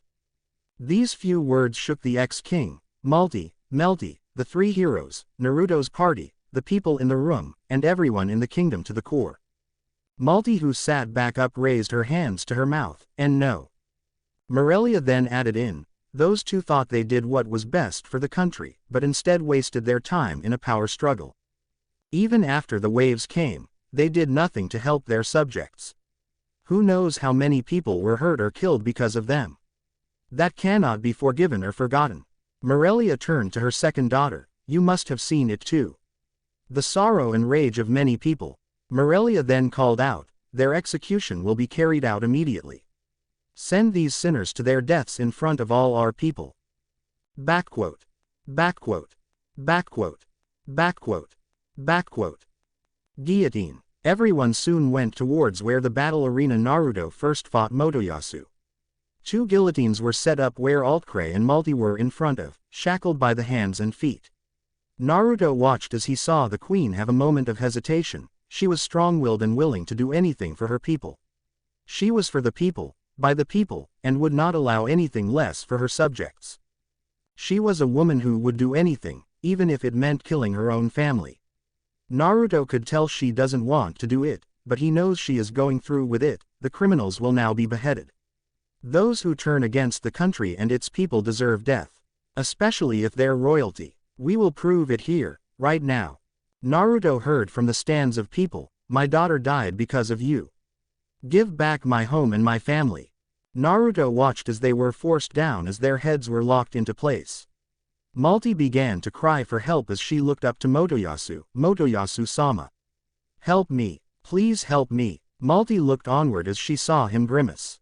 He shut his eyes and looked away. Morelia raised her hand, and Naruto saw the dagger she held in her other hand too. It was aimed at her back. Naruto knew what Morelia wanted to do. She was doing what she felt was right for herself. Naruto looked onwards and saw Malt looking up at Naruto. He heard her, to-sama. Naruto-sama, I beg of you, help me, Naruto-sama. Help me, Naruto-sama. Naruto looked back towards the queen as he saw her hesitating. She had to kill her daughter. Even if she was a lying pathological bitch, it was still her child. One she raised since she was a baby. Her husband was someone she had hoped for. However, His final words to her she did not care to. Her only hesitation was her daughter, she wished not to see her die. Naruto couldn't blame her. No parent wants to see their child die. Especially not by their own hands. Morelia went to throw her hand forward and the soldiers cut the ropes. The guillotine's blades went flying downwards at fast speeds. The razor-sharp edges came flying down. Malty and Altcray closed their eyes waiting for the blades to cut their heads off. However, Morelia found herself unable to move her hand. She looked behind her to find Naruto's clone that had stopped her from using her dagger. The clone smirked, "How is the boss gonna marry you if you die?" Morelia turned back towards the guillotines to find Naruto holding the blades back with his bare hands. Altcray and Malty looked at Naruto in shock. Naruto created a clone that threw ninja wire through the holes of the guillotine to hoist it back up. He then secured it. Naruto walked over and sat down on Altcray's head. While he did so he farted. Naruto sighed as he shook his head. "Well, I'm sure you're all wondering why I'm doing this. Simple, death is too easy for these two. So, I figured there was a better way, and I got it. My dear Queen, Morelia, if I remember correctly, you made me your prince consort, am I wrong?" Morelia blushed and held it back well. "Why yes I did." The people in the crowd looked onward in shock. Naruto smirked as he nodded his head. "All right then, here's a just punishment for them. For the rest of their lives, Altcray will first change his name to Jackass. He'll serve under its people doing various jobs without pay. He'll be given food and water when needed and clothes to make him at least tolerable looking in public. All his things will be given to the people who need them and people are compensated. I will personally invite people who were hurt by the king and princess's actions to come live over in Loot Village. He'll work there starting there first to make sure his debt is paid in full. Meaning until he dies, he'll continue working manual labor. For the princess since her actions more affected me, why won't we have her do this? First off, all clothing she has will be given to people who are in need. Including all the money she has towards her name. She will now be known forever until she dies of old age as cunt. She'll work for me, serve under me, and come to my beck and call when I ask her to. Meaning I can do as I wish with her and do as I please. No arguments, no qualms, no nothing. She'll also keep the slave crest, but it'll be a pact towards me. But first, I want her whipped into shape. Morelia dear, I think Malty needs to go through a lot of rehabilitation, lessons, and more before she can go back into society. So, you can hold on to her until I think she's ready to head out there and work her ass off for me." Morelia giggled as she smiled. "I do not mind, this can be arranged. By the way, Malty goes by mine as an adventure." Naruto placed his hand to his mouth as he smirked, and then snapped his fingers. "Okay, how about slut?" "See cunt. Slut," Malty said out loud with an embarrassed look on her face. Jackass," the king said out loud as Naruto's ass continued to sit on his head. Naruto shrugged. "If you two can't live with that, I guess I can cut this." Naruto got off of Altcray's head and walked up to the guillotine aiming his kunai at the ninja wire that held the blades up. No, I'm fine with it," he quickly argued. "Why yes, I'm okay with it," Malty quickly shouted out, not wanting to anger Naruto any further. Morelia stepped forward with a huge weight lifted off her shoulders. "Then the man who's done the most to put things right here, the shield hero, has granted his oppressors the greatest mercy. As such, Altcray will work in the town of Loot and serve its people for the rest of his life. He will be known as Jackass, and Princess Malty will be cunt, with slut as her adventuring name. She will go through rehabilitation within the castle walls as a servant. She will be taught, treated, and expected to serve as one. Once she is deemed worthy, will serve under Naruto-sama as his slave to do as he wishes. And the Three Heroes Church, the root cause, will be abolished. Melromark will now adopt the Four Heroes Church as its state religion." Backquote. Backquote. Backquote. Backquote. Backquote. Later that night, Queen's room. Naruto found himself in the Queen's room as he sat there. How the hell did I end up here of all places? Naruto and his party were all at the party that was held, money and awards as well given to them. However, there was a special reward the Queen wanted to give to Naruto. Naruto soon looked up and saw the doors to the bathroom open. Naruto blushed as she saw Morelia standing there with only a towel wrapped around his body. Morelia looked to her left as Raftalia, Roxanne, and Yoruichi exited also wearing towels. Thankfully Philo and Rifana were having a sleepover, at the other end of the castle together. Naruto swallowed, and swallowed hard once they all dropped their towers. On second thought, I need to stop asking questions and just roll with it. Naruto stood up and chuckled, so, is this all happening? Morella giggled as she walked up and placed a hand on Naruto's chest. She began to slowly undress him. It's the least I can do, as for what you did for my firstborn. You spared her, even if the right you had to hate her. I thank you, and I'll show you just how thankful I am. Raftalia ran over and hugged the right side of Naruto. I'll admit this is all embarrassing, but I'm okay with it. You did great today, Naruto-sama. You did what was right, and I'm proud of you. Roxanne blushed as she said, I'll admit, thinking of doing this is kind of hot. Even if I am not related to you anymore, Naruto. It's still kind of a hot thing to think about. Morelia raised an eyebrow and smirked. Kinky thoughts lead to a greater time of pleasure. I like it. Yoruichi smirked as he jumped over Naruto and landed on his shoulders. Come on, girls. It's finally our time. Let's show our man just how much we love him. Harem sisters, attack. Yoruichi backflipped as Morelia finally got the rest of Naruto's clothes off but his underwear. Naruto was flung onto the bed on his back. Before he knew it, Morelia, Raftalia, Yoruichi, and Roxanne all crawled onto the bed in 4 different directions. Naruto blushed as he looked at all of them in their birthday suits. Naruto felt little Naruto begin to wake up as he pitched a 4-inch tent. Oh my, seems someone is prepared. Morella smirked as she reached out her hand out. Backquote. Backquote. Backquote. Backquote. Backquote. Lemon skip if you want to. Naruto laid on the bed as the 4 got in the position they wanted to be at. Naruto found Raftalia near his crotch with Morelia next to her. Yoruichi laid on Naruto's chest and she began to kiss his chest, while caressing the rest of his chest and abdomen. While Roxanne puckered up and connected her lips to Naruto's. Raftalia and Morelia removed Naruto's underwear as they released his sword. Raftalia blushed as she looked at it. This was her first time doing something like this. Morelia moved her hand to the bottom of Naruto's shaft and began to move her hand up and down. Naruto could feel the gentle touch on his member. He heard Morelia begin guiding Raftalia on what to do. Now what you want to do is begin with foreplay. It'll get you wet so when it's time you can claim him. Go ahead and place your mouth and suck on it as if it was a sucker. Just don't use your teeth. When Naruto heard that, he felt a strengthening in his lower region, which Morelia took note of as she removed her hand from Naruto's member. She watched as Raftalia placed Naruto's penis inside her mouth. She continued to bob her head up and down, which she had to admit, was quite addicting to be sucking on. Morelia giggled as she moved to her rear and placed her mouth over Raftalia's folds. Naruto, who got a break from kissing Roxanne, looked up to see Raftalia moaning as she sucked on his penis, which caused him to let out his groan of pleasure. Yoruichi giggled as she said, "Come on Roxanne, time to switch." Roxanne nodded her head, taking one last kiss from Naruto as she went towards Naruto's chest.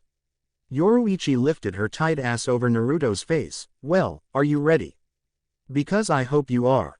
Naruto blushed as he stared directly at Yoruichi's vagina that was right in front of him. Yoruichi placed her butt down as Naruto stuck his tongue out.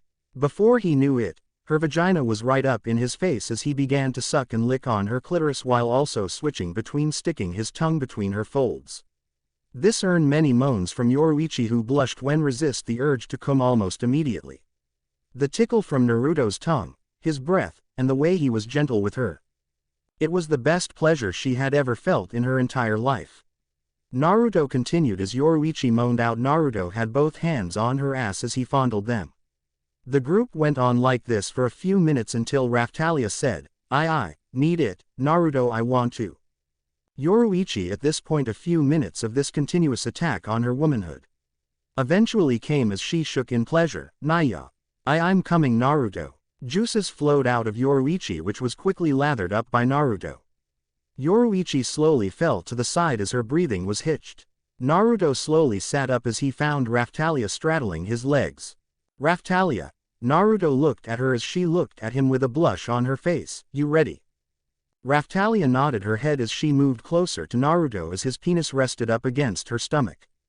Naruto smiled as he leaned forward and kissed her, which Raftalia kissed back. With the two making out, Naruto lifted her, but he soon found Raftalia moving. Naruto opened his eyes as she said, "Let me do it, Naruto-sama."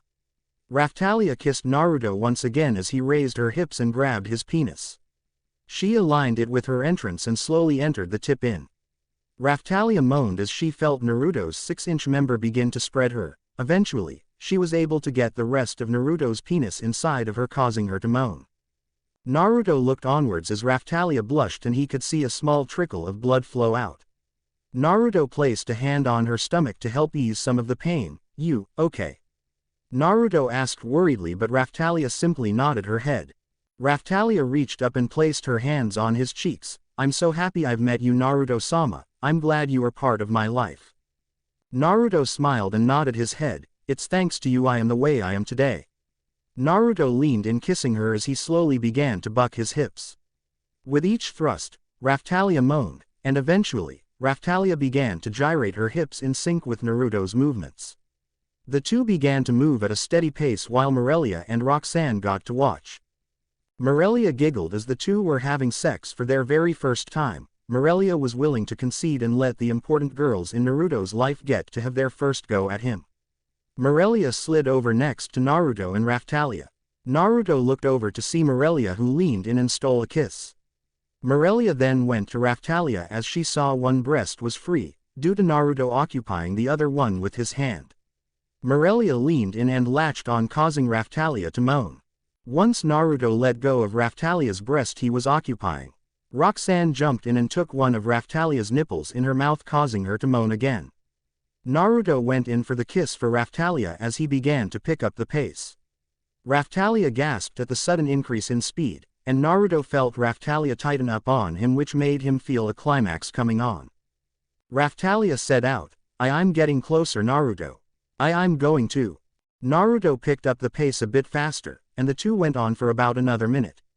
Until Naruto and both Raftalia reached their climax. Raftalia wrapped her legs around Naruto, pulling him close. Raftalia, do you want me to? Naruto could feel her legs around his waist, not wanting him to pull out of her. Yes, do it. I'm safe today. We all are. Raftalia felt her insides buckle and tighten around Naruto's penis. Naruto felt her tighten up as his climax was hit as he released a load inside of his girlfriend, causing her to moan out. Naruto held her close and Morelia and Roxanne both backed away, allowing them to hit their climax. As funny as it was, it seems Yoruichi was sound asleep after Naruto ate her out just once. Naruto relaxed as Raftalia fell asleep in his arms. Naruto looked down at her as he smiled. He placed a kiss on her forehead. He gently laid her next to Yoruichi. The two slept quietly, unaware of the other two continuing their experiences. Roxanne giggled as she slid over and sat on his lap. Well, I think it's my turn, Oni-chan. Naruto's face flushed, and he quickly shook his head. Roxanne, don't call me that. We used to be brother and sister by blood. Morelia closed an eye and giggled. Oh Naruto, don't worry about it, you know the story. It's simply for play. Besides, it's always kinky to play along. It just makes the experience all the more fun. Plus, Morelia leaned into his ear, she technically was your sister in the old war. To think you're going to be taking her first time in this world. While in a different body, but the same memories from before. Naruto felt himself heat up as Roxanne looked down to see little Naruto sitting up against her stomach. Roxanne leaned in and kissed Naruto and said, Oh, Oni-chan, you seem to like it. It's kind of hot to think about it. Come on, it doesn't hurt. I'm sure I would have been a fine woman when I grew up. Even in this world, I have a rocking body. Naruto couldn't help but swallow, and swallowed hard as Roxanne said that to him. Naruto shook his head. Roxanne, you're way dirtier than I thought, originally. Naruto leaned forward as he lifted Roxanne's butt up and then aligned her entrance over little Naruto. Ready? Roxanne nodded her head. Give it to me, Oni-chan. Give your slutty Imouto your dick. Roxanne moved her hips, which swallowed up Naruto's penis. Roxanne buckled under the size and length of Naruto. He wasn't too big or small, he was just right, and his thickness added extra fill to her stomach. Naruto couldn't believe what was coming out of Roxanne's mouth. She was way dirtier than he thought. She liked talking dirty, it's something new to her. Morelia giggled as she watched the two slap their bodies together. The two found their rhythm easily, and before they knew it, Kasumi was already on the brink of a climax, and Morelia moved down toward Naruto's butt. She wiggled her finger and then tapped his prostate gland from the inside. Naruto felt a sudden jolt as his penis enlarged. Roxanne moaned out, "And no way. It got bigger." Roxanne wrapped her arms and legs around Naruto. "Ni-chan. Oh Ni-chan. I'm gonna come." Naruto grunted out as he released inside of his, once so-called sister, as the two moaned out. Roxanne moaned out loudly as his tongue hung out. Naruto watched as Roxanne slowly slumped into his arms asleep. Naruto, who had some labored breathing, gently rubbed Roxanne's back. He gently laid her next to Yoruichi. Just then Yoruichi opened her eyes and met Naruto's. She saw him putting Roxanne on the bed to sleep. She smiled. "My turn. My turn." She jumped and pushed Naruto onto the bed. She quickly straddled his waist. Yoruichi leaned down as she slightly narrowed her eyes. "So, is he ready?" Naruto looked down and smirked. "Well, my dear sweet Neko, you're being real alluring, so it is a little hard to say no." Naruto leaned in and captured Yoruichi's lips. He then reached out behind her and gently grabbed her tail. "Nyaa." Yoruichi moaned out as Naruto began to gently caress her tail. Naruto knew that all the girls took a shower. Though something was just different about Yoruichi, not that he minded at all, the way her glossy darker skin tone matches her purple's hair and golden eyes. It makes her body looks even more alluring than usual. Yoruichi regained her bearings as she looked at Naruto with a sexy moaning look. Naruto smirked as he leaned forward and popped one of her nipples in his mouth. This only caused Yoruichi to moan harder. Naruto took his other free hand. He lifted Yoruichi. He knew his penis was up and rearing to go once again. Naruto removed his mouth from her boob and kissed her. While they were kissing, he said to her, "You want me to insert it, or do you want to do it?" Yoruichi gently broke their kiss with her face flushed. I want to do it." Naruto released Yoruichi, allowing her to catch her breath. Yoruichi's tongue hung out. She looked down and grabbed Naruto's member. She slowly lowered herself down as she got the tip inside of her folds. Naruto felt Yoruichi wrapping around him. She was already pretty tight, dare say tighter than Roxanne and Raphtalia. Yoruichi continued to lower herself until she felt Naruto's tip pushing through her cervix. Naruto felt himself hitting a wall as he grunted out due to the tightness. Yoruichi moaned out as she felt full and spread open by Naruto. "So big, I feel so full." Yoruichi looked down, placing a hand over her stomach. A small trickle of blood rolled out. Yoruichi, not wanting to wait, began to move up and down, causing herself to moan out in pleasure. Morelia lay on the side as she looked onward at the two. Morelia had to admit, she never would have imagined slaves wanting to be this close to their master. She'd be lying if she admitted she wasn't jealous of the girls. Mainly them being by his side throughout the entire time on their adventure. Soon after 5 minutes, both lovers moved their hips.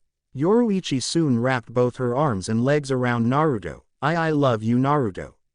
I love you, Nya. Yoruichi began to tighten up around Naruto. I love you too, Yoruichi. I do too. Naruto squeezed her tight as he felt released inside of her. Yoruichi shivered in pleasure as she felt the warm ropes of Naruto's seed flow into her. Yoruichi's body convulsed as she slowly let a moan out. Naruto felt himself soften for the 3rd time today. Yoruichi fell asleep on his lap once again as she did before. Naruto let a tired sigh out as he looked over to Morelia. Well, you performed quite nicely for 3 different women. Each one of them with different tastes and different needs. You measured up perfectly. The only question is, how much longer can you go, big boy? Morelia sat up and prowled towards Naruto like a cat looking at its prey. Naruto swallowed hard as she made his way over towards him. Well, I definitely can go longer, just needed a moment is all. Morelia, just mere inches from Naruto's face, smirked. Well, now then let me show you the difference between these younglings. Compared to a woman who was experienced, if it makes you feel any better. I've never had the sole pleasure to have fun like this before, it was solely our decision to have children. The way she talked, whatever the reason was due to her being older and experienced. Her authoritative persona and voice when needed. She was a woman of noble status, she was beautiful, a woman who took the gazes of many men far and wide. I see, so I must ask, is this because I saved your ex-husband and daughter? Morelia nodded her head and smiled. Yes, it is a reason, but do not mistake my love for you as something I care for due to your help. I love you for you and love you I want to do it myself.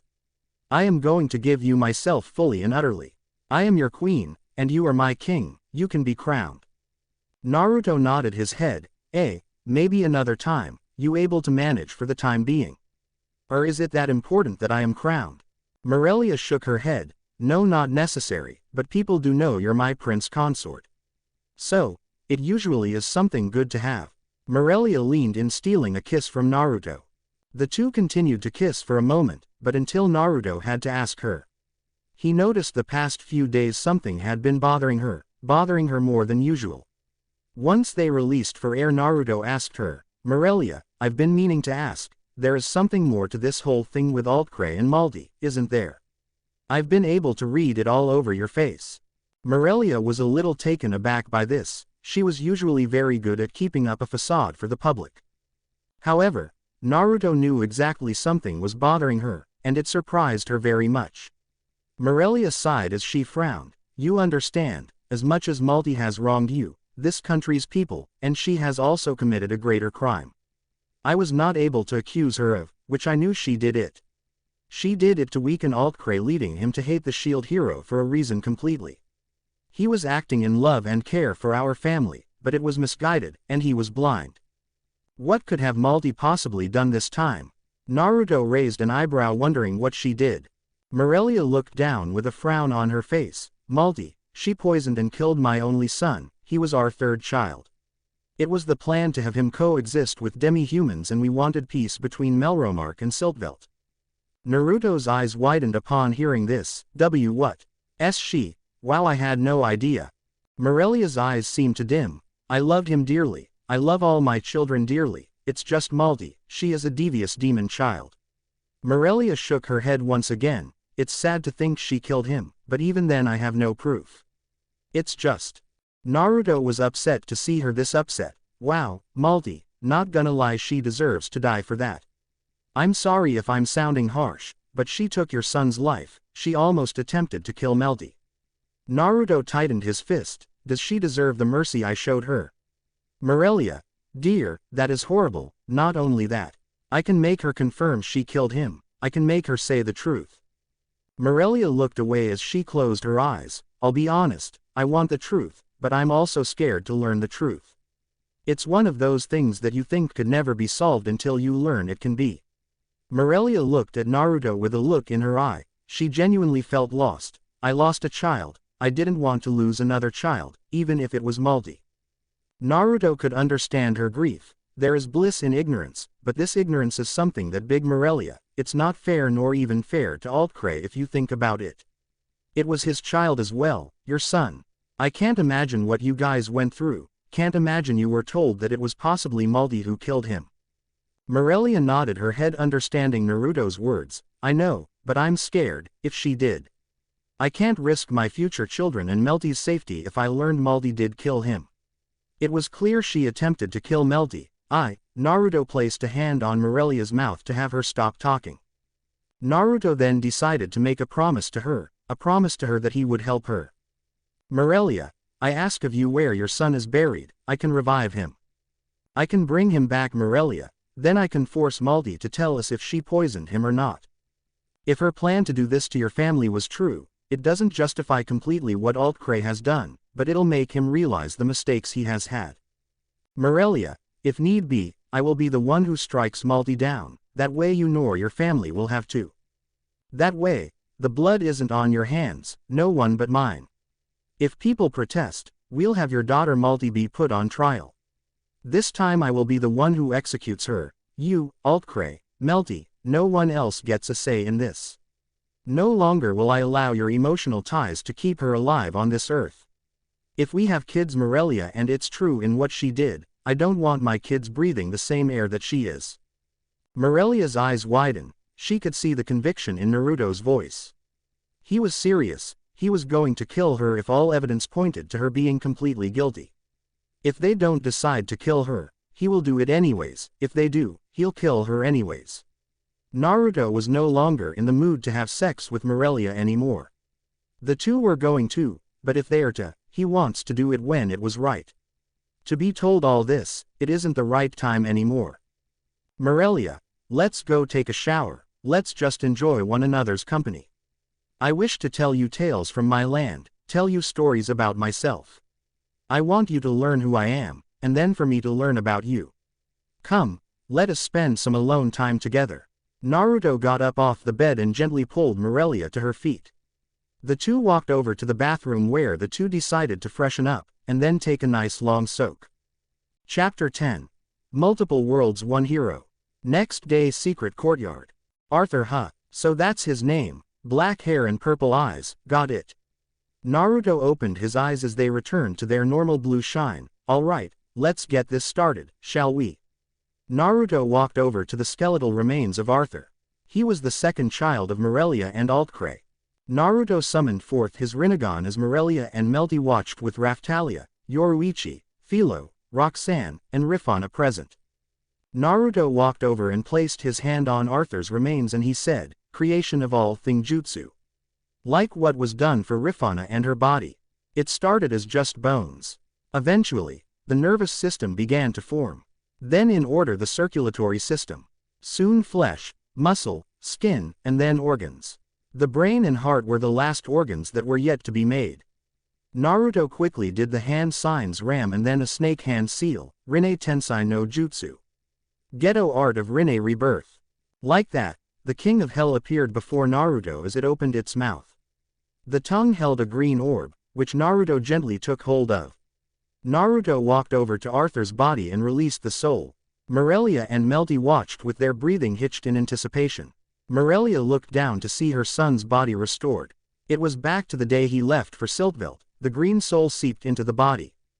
Morelia looked to see the girls by Naruto as his hair turned white.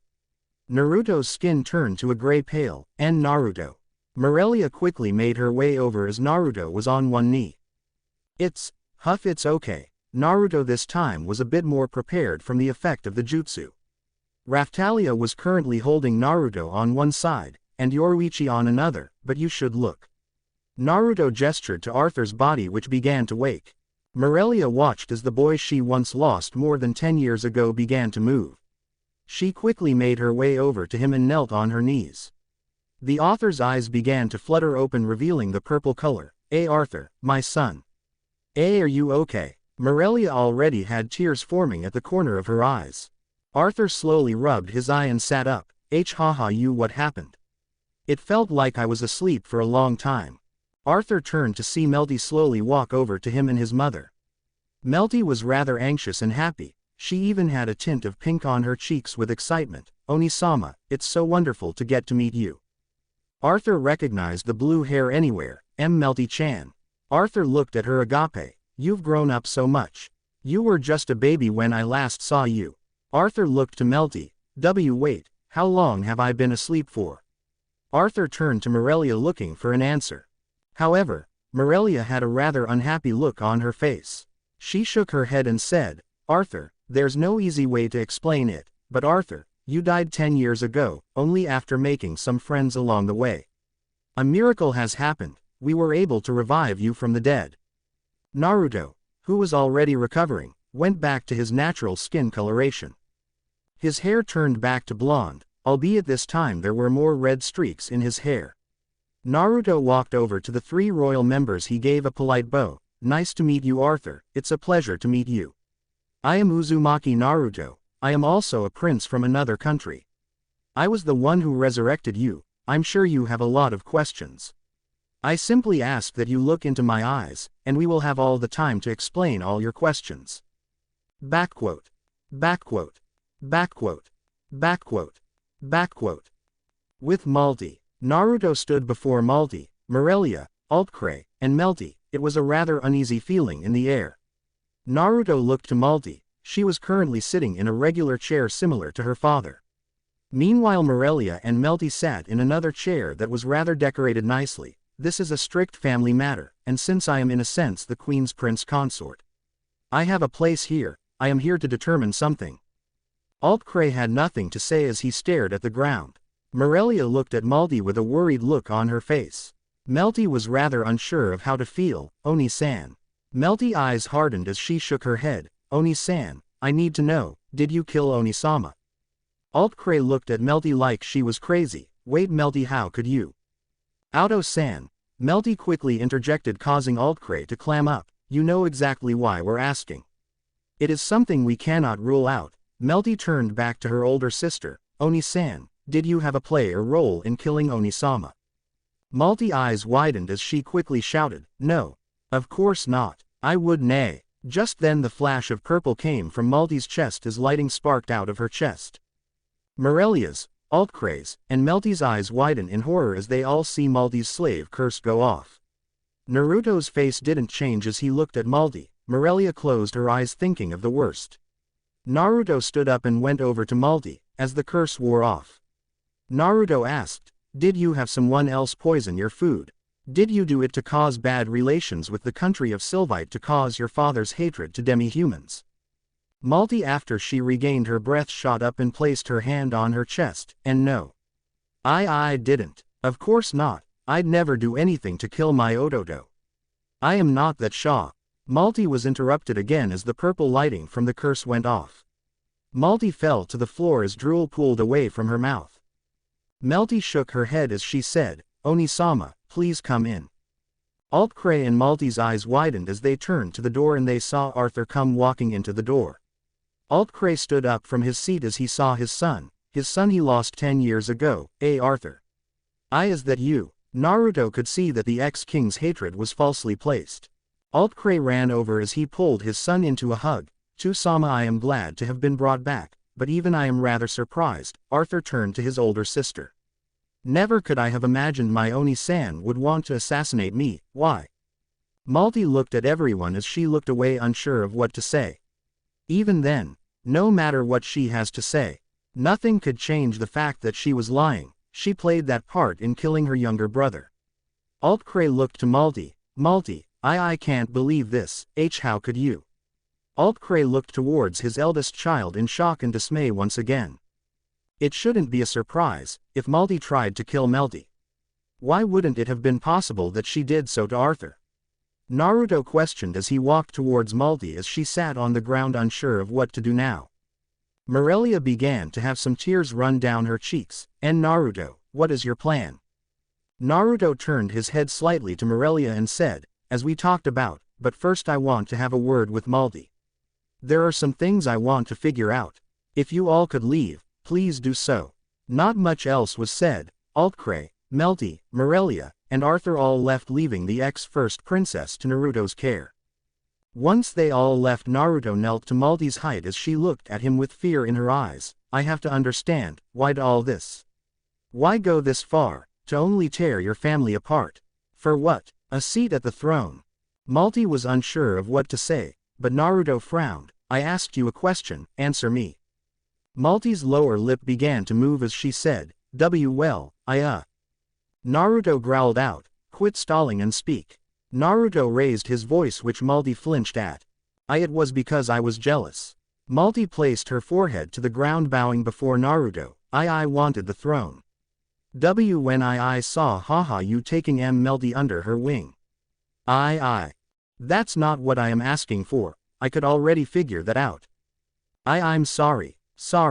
Then you mean about my Ododo. Malty slowly looked up as Naruto waited for her reply as he tapped his foot. Despise demi-humans, when I noticed you wanted to make a peaceful alliance with them. I saw it as a chance to get Otu-Santi to go with me in my plans. So though thought having your Ododo getting assassinated, and blaming it on the demi-humans so you could manipulate him. Naruto let a sigh out as he ran through his hand through his hair. Naruto had to admit that he felt kind of bad for Altcray. Malty used the death of Arthur to blind the king. That way he bent to every whim she asked, and summoning the heroes made it even easier for her to do so. Which forced the queen to go to other nations and apologize for her family's ignorance. Why yes, Malty finished not knowing what else to say. Naruto then said, "For now, I'm locking you up." Naruto raised his hands as the queen's shadows appeared. "I'll determine your judgment in a week, enjoy it while you still have remaining life you have." That day, along with that pathetic excuse of a lord, idle rapier. Just so you know, he also attempted to kill Melty, look what that got him. Naruto turned away from Malty, throwing his right hand into the air, "Take her away." "Hi, Naruto-sama," they all shouted as they grabbed her and disappeared. Naruto sighed as he slumped his shoulders. "Man, this whole leader thing is hard, how the hell does Oba-chan do this?" Backquote. Backquote. Backquote. Backquote. Backquote. Four Heroes Church. Naruto stood in front of the dragon hourglass as Raftalia, Yoruichi, Philo, Roxanne, and Rifana. Thanks to the extra time the group had, the girls went out with Eclair to level up Rifana. The girls even got to become good friends with her. Meanwhile, Naruto dealt with royalty business once again. Naruto saw a prompt appear in front of him for his status magic. It said, "Would you like to let the targets choose freely?" Without any hesitation, Naruto let them all choose. However, what stuck out the most between everyone? Yoruichi grew a little taller and had more visible tone muscles around her body. Philo stayed the small girl she was, but Rifana did not grow like Raftalia did. Remained the same height as before. Backquote. Backquote. Backquote. Backquote. Backquote. With Morelia and Melty throne room. You said what? Morelia raised an eyebrow in surprise along with Melty staring at her friends. Naruto scratched his head looking at the girls. You guys had it happen to you, so you guys can explain it. It's still a shock even to me. Philo frowned and puffed her cheeks out. It wouldn't let me pick. It said, Philolial Queen, class for me. Naruto chuckled as he flicked Philo's cowlick. It's probably because Fatoria gave it to her. Naruto then saw Morelia's eyes widen as there was a shine. Fatoria, you mean the Philolial Queen? Morelia seemed to have an almost excited look in her eye. Melty smiled as she stepped up. I wish you could have seen her. She just looked so sublime. Melty. Morelia grabbed her daughter's right hand, and Naruto chuckled. Melty was certainly her mother's daughter. Could you tell me more? Of course. Fatoria-san in her bird form was big as a tyrant, and had feathers the color of the sky. Melty smiled thinking back to her experience. The ever-growingly excited Morelia bent down closer to her daughter. What else? On her head, she had special feathers that were kind of like a crown. When she gave me a ride, I felt like I was in a dream. Just then Morelia hugged herself as a blush appeared. Oh my. You unbelievable. I wish I could experience that just once in my life. Roxanne giggled and said, like mother like daughter. You took the words right out of my mouth. Naruto looked at Roxanne and he saw the other girls giggling as well. Morelia continued, it must have been the most wonderful. Morelia then remembered she was here for business. She cleared her throat. Please pardon my actions. Naruto shook his head. I'll introduce you to her one day. Besides that, you wanted to see us. Oh, I am throwing a party for you being my prince consort. The other three of the four heroes will also be in attendance. I see. Naruto nodded his head as he closed his eyes. Well, as your prince consort it seems like I have no choice.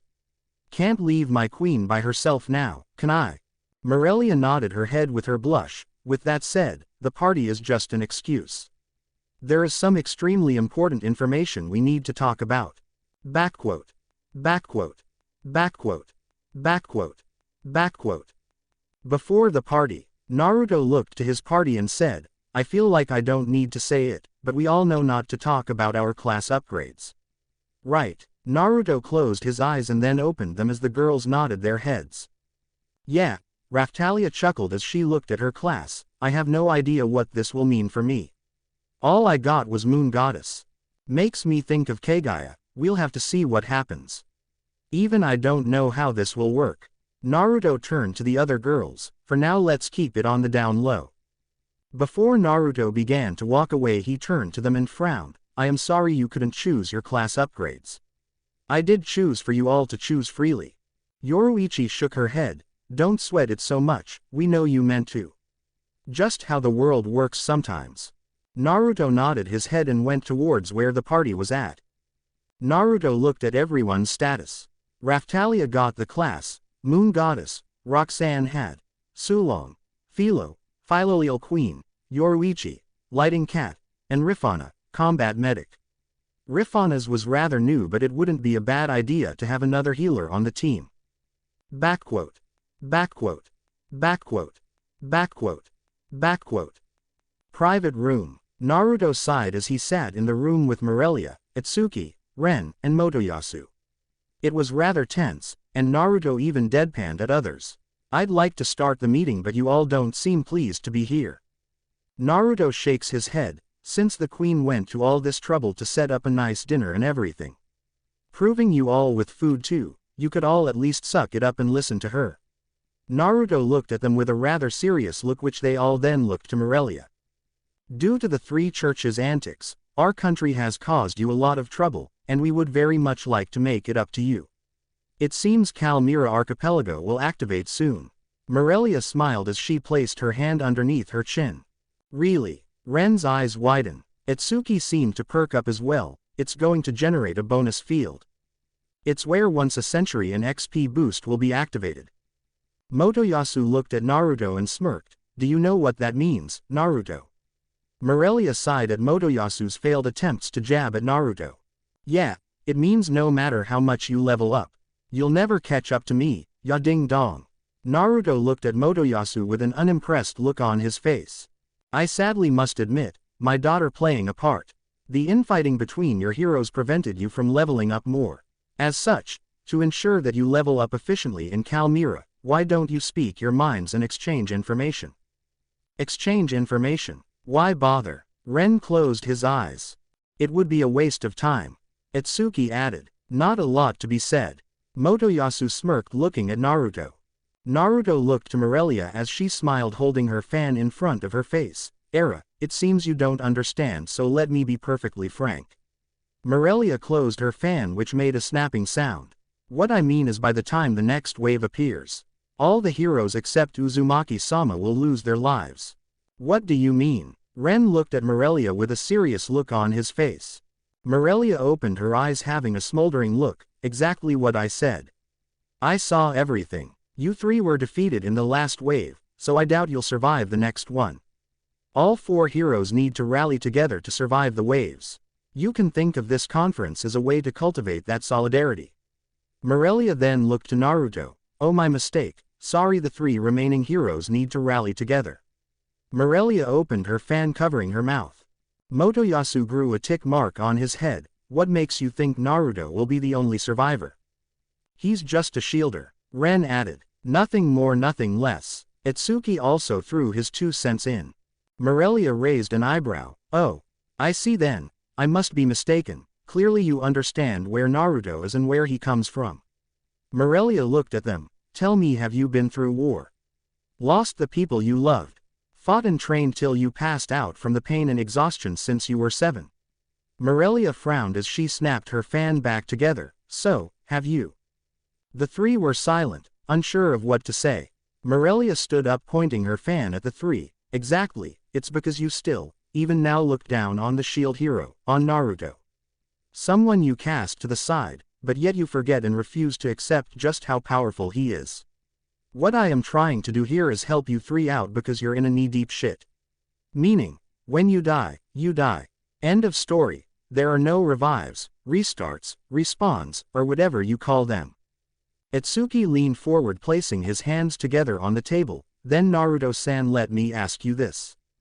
Ren then asked Itsuki's question. Where'd you get that cheat shield? Naruto sighed. Oh, the cheat shield you called it. Naruto raised an eyebrow. I don't know what it means, cheat shield. But I'm assuming you mean the curse series. The rage shield is its name. Naruto stood up and summoned the shield, but it was different. It was the Twilight series shield. I lost that shield when it merged with my blessed series. The only thing I understand is the rage shield fuels itself on rage, hatred, and many more unfavorable emotions. Naruto looked down at his hands. I remember, feeling it. Naruto lifted his right hand matching it with Motoyasu's neck. I wanted to grab your neck, and squeeze until just before you passed out. Make sure you stay conscious, then do it again, but the only difference is I take my other hand. Hold a kunai with it, and stab you in non-vital areas while healing your wounds. The body may be able to be healed, but not so much of the mind. The shield is twisted, dark, evil. I suggest not going down that. It's not something you can simply control, unless you're ready to face your evil self. Motoyasu led a PFFT, out, please. Evil, I have no evil within me. Naruto narrowed his eyes at him and asked, oh, so have you had no thoughts of killing me? Naruto looked him up and down, you thrusting your spear through my chest, destroying my heart. Perhaps throwing me onto a pike piercing my body from the bottom up. Maybe even the mouth down. Please, everyone, every single person has some evil in their heart. The only question is if you can accept you do. Face it, and accept it as a part of you. Motoyasu nodded his head, still not paying mind to what Naruto said.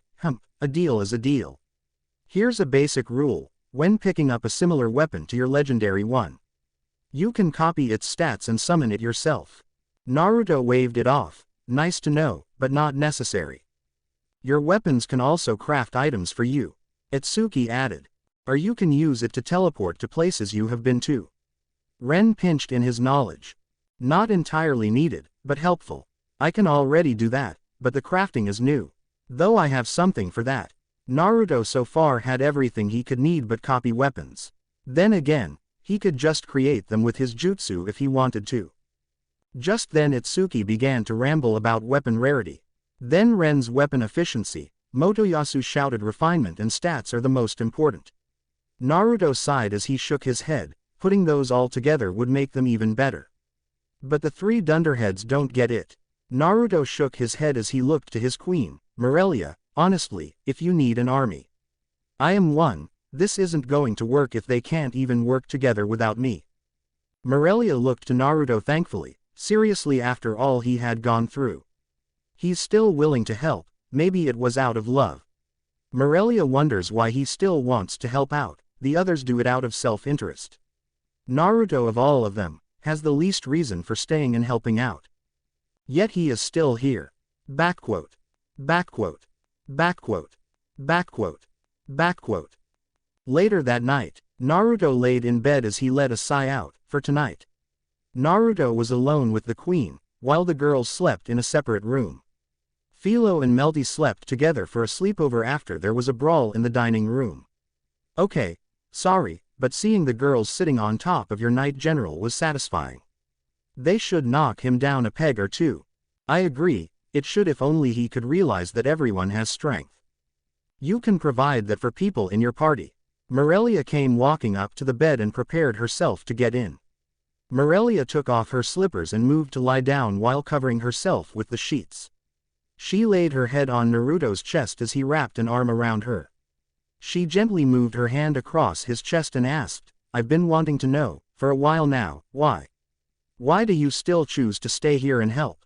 As well as willing to give this old lady a chance at a new marriage. Naruto brought his free hand up and scratched his cheek. He collected his thoughts for a moment but quickly smiled and nodded his head.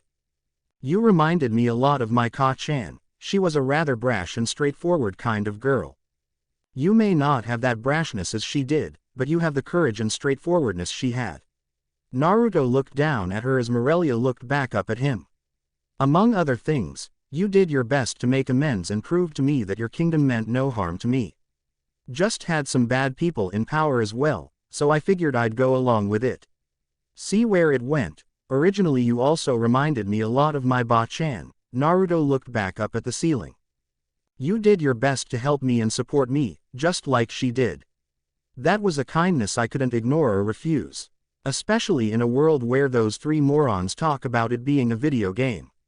Which I have no experience with, for giving me such leniency once you track me down.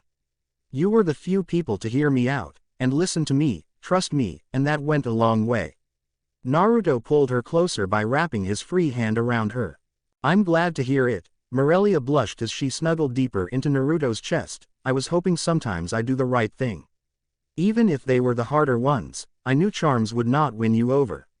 Someone who values character and morals over looks and feelings. Someone who has rational over emotions. Sometimes the toughest decisions require the strongest of wills. Hey, now you're starting to sound old, Morelia. But I guess I like my woman a bit more mature than others. So, I can't say I don't like it. Naruto smiled at her as Morelia leaned up and placed a kiss on Naruto's lips. Sleep, my prince, you must rest, you have a long 5 days ahead of you. Morelia gave Naruto a small smile. You must train and get stronger than you are now. Help those girls get to where they need to be as well. Yeah, let's. Naruto relaxed while he closed his eyes, and felt Morelia shift in his embrace. He felt a hand move up to his scalp. She began to gently hum a tune as she gently scratched his scalp until Naruto fell asleep. Rest well, my prince, Morelia whispered as she giggled watching her prince sleep like a baby. Backquote. Backquote. Backquote. Backquote. Backquote. Next day asterisk. Naruto and the others stopped by the blacksmith shop and tested out the shields he had there. Granted, he didn't like what they did, of course, but Naruto paid for the shields he copied. With the group on their way towards the docks, the queen directed them to. Raphtalia asked if they could stop by somewhere. Naruto was directed to stop by Larolona village, Raphtalia's hometown, before the first wave destroyed it. The group was standing in front of Raphtalia's parents' graves. Even Keel and Van Rycknot were present in Raphtalia's old village. Naruto was next to Raphtalia as she knelt with a prayer hand gesture at her parents. Keel walked over and said, Raphtalia-chan, Rifana-chan.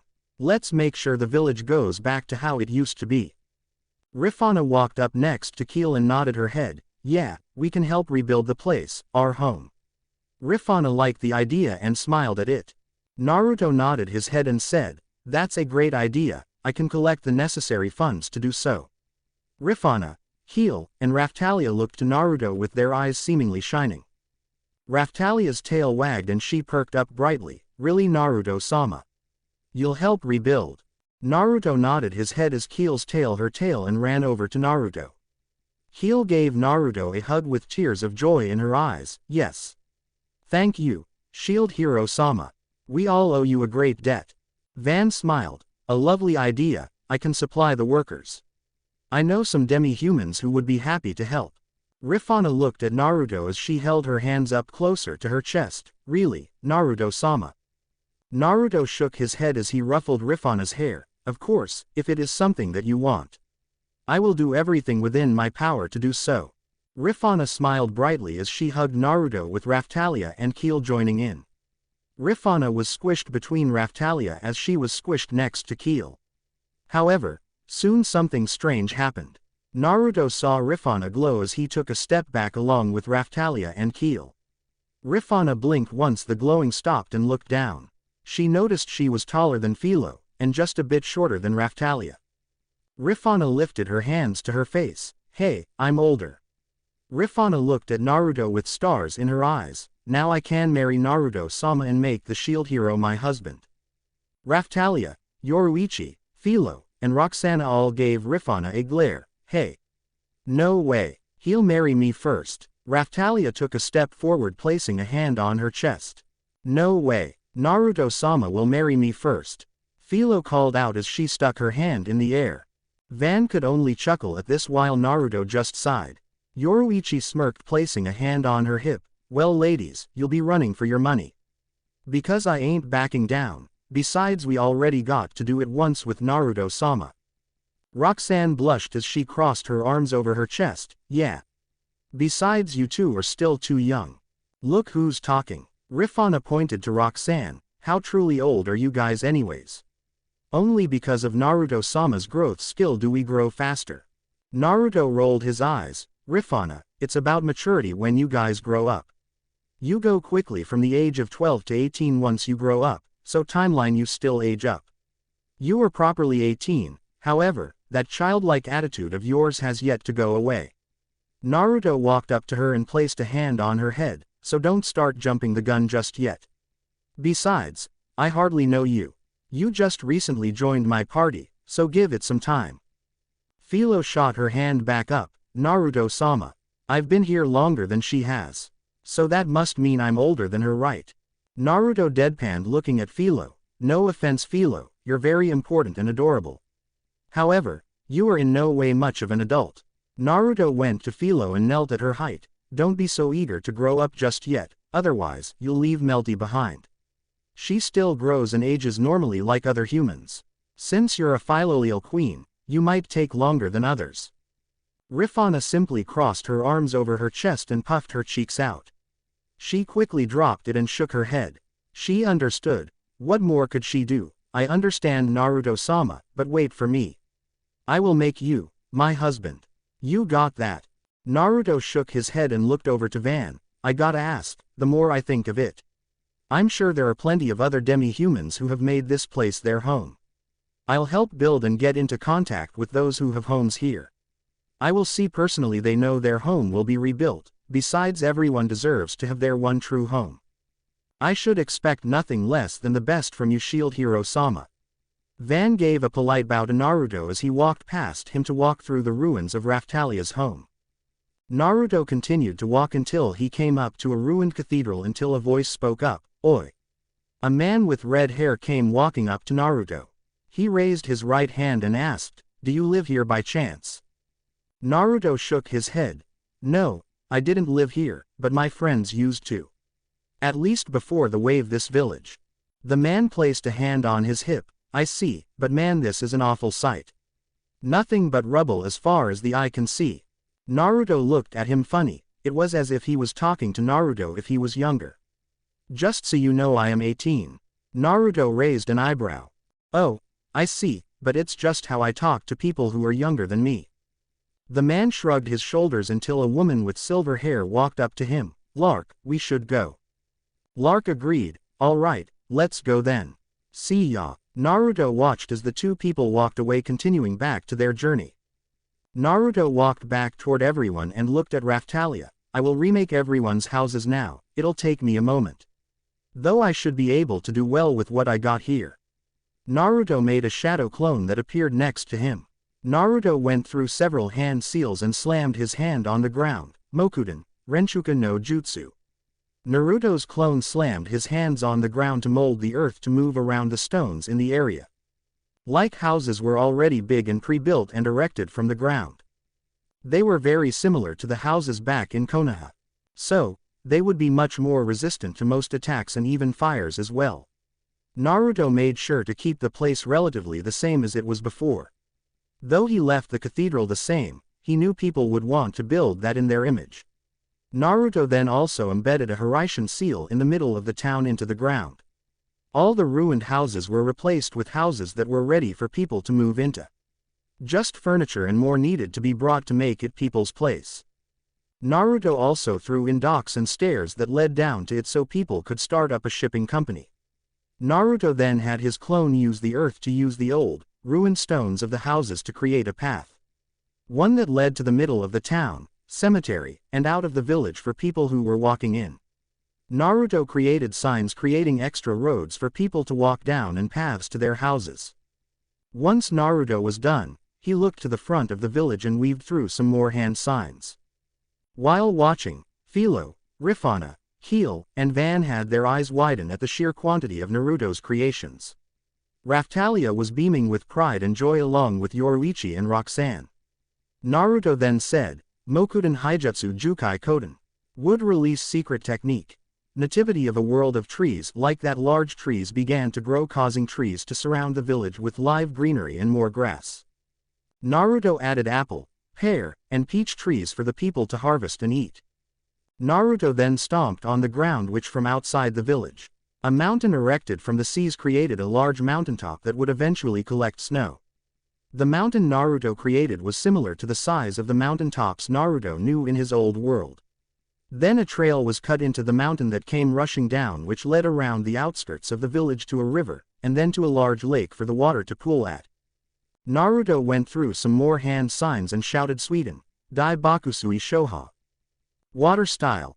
Great exploding water colliding wave. A large wave of water spewed from Naruto's mouth which shot up towards the top of the mountain landing in the semi-lake made up at the top.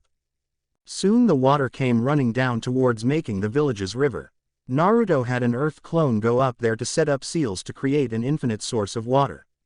Of course, it would be adjusted in case if there was actual rain that fell onto the village. This way a steady stream of water was always running for them. They're done. I think we did all we could. Naruto clapped his hands together. Naruto turns to the girls shouting at him, "Are you okay?" Raphtalia ran up to Naruto. "You used so many jutsus. You aren't going to turn gray or wrinkly that one time, Naruto-sama." Philo looked at Naruto worried as she ran up to him placing her face into his stomach. "You did use a lot of charka Naruto-sama. We're worried." Yoruichi placed a hand on her hip looking at her lover with concern. "We just don't want you passing out on us, Naruto-sama." Roxanne looked worried as well. Rifana was still amazed along with Keel and Van. That was amazing. Even some of the villagers who did return looked at Naruto with admiration. Van was rather taken aback by this. Seriously, it was good that Naruto wasn't their enemy. Otherwise, everyone would be completely screwed. Just then Philo asked, "Naruto-sama, think you could create animals? You can revive others. Why do you ask?" Naruto looked at her confused along with everyone. "So, I can eat them as a snack of course." Philo smiled as some drool began to pool at the corner of her mouth. Backquote. Backquote. Backquote. Backquote. Backquote. Naruto had everyone say their goodbyes and began to make their way on the road once again. While in the cart Raphtalia asked, "Hey, Naruto." Naruto looked to Raphtalia along with everyone else, though Philo kept pulling the cart while they moved. "Yeah, what's up? I know it's a stupid question to ask but, you won't ever leave us, right?" Raphtalia looked at Naruto wanting reassurance he wouldn't. The Queen's general got her rather pissed at the words he said. Then again, Raphtalia knew the answer but just wanted to make sure herself. Naruto smiled gently, "Of course not silly." Naruto shook his head as his hair flailed in the wind. "What kind of person do you think I am?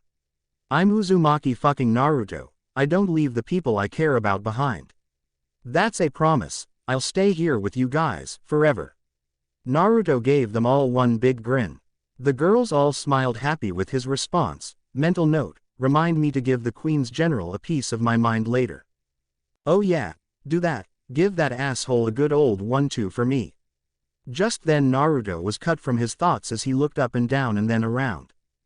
"Down here, you dumbass." Naruto looked down at his lap to see a red nine-tailed fox sitting on the seat of the wagon. Been a long time kid, finally just. Kurama was cut from his thoughts as Naruto pulled him into a hug. Naruto began to cry and sputter out crazily hugging the chibi-sized Kurama. Hey, Naruto. You're getting snot all over my fur. See, come on, you're crying rivers on me. Naruto. NAAARRRUUTTTTOOOOOO. Thank you for watching. If you enjoyed the video, be sure to like, comment and subscribe as well as checking out the author on fanfiction.net.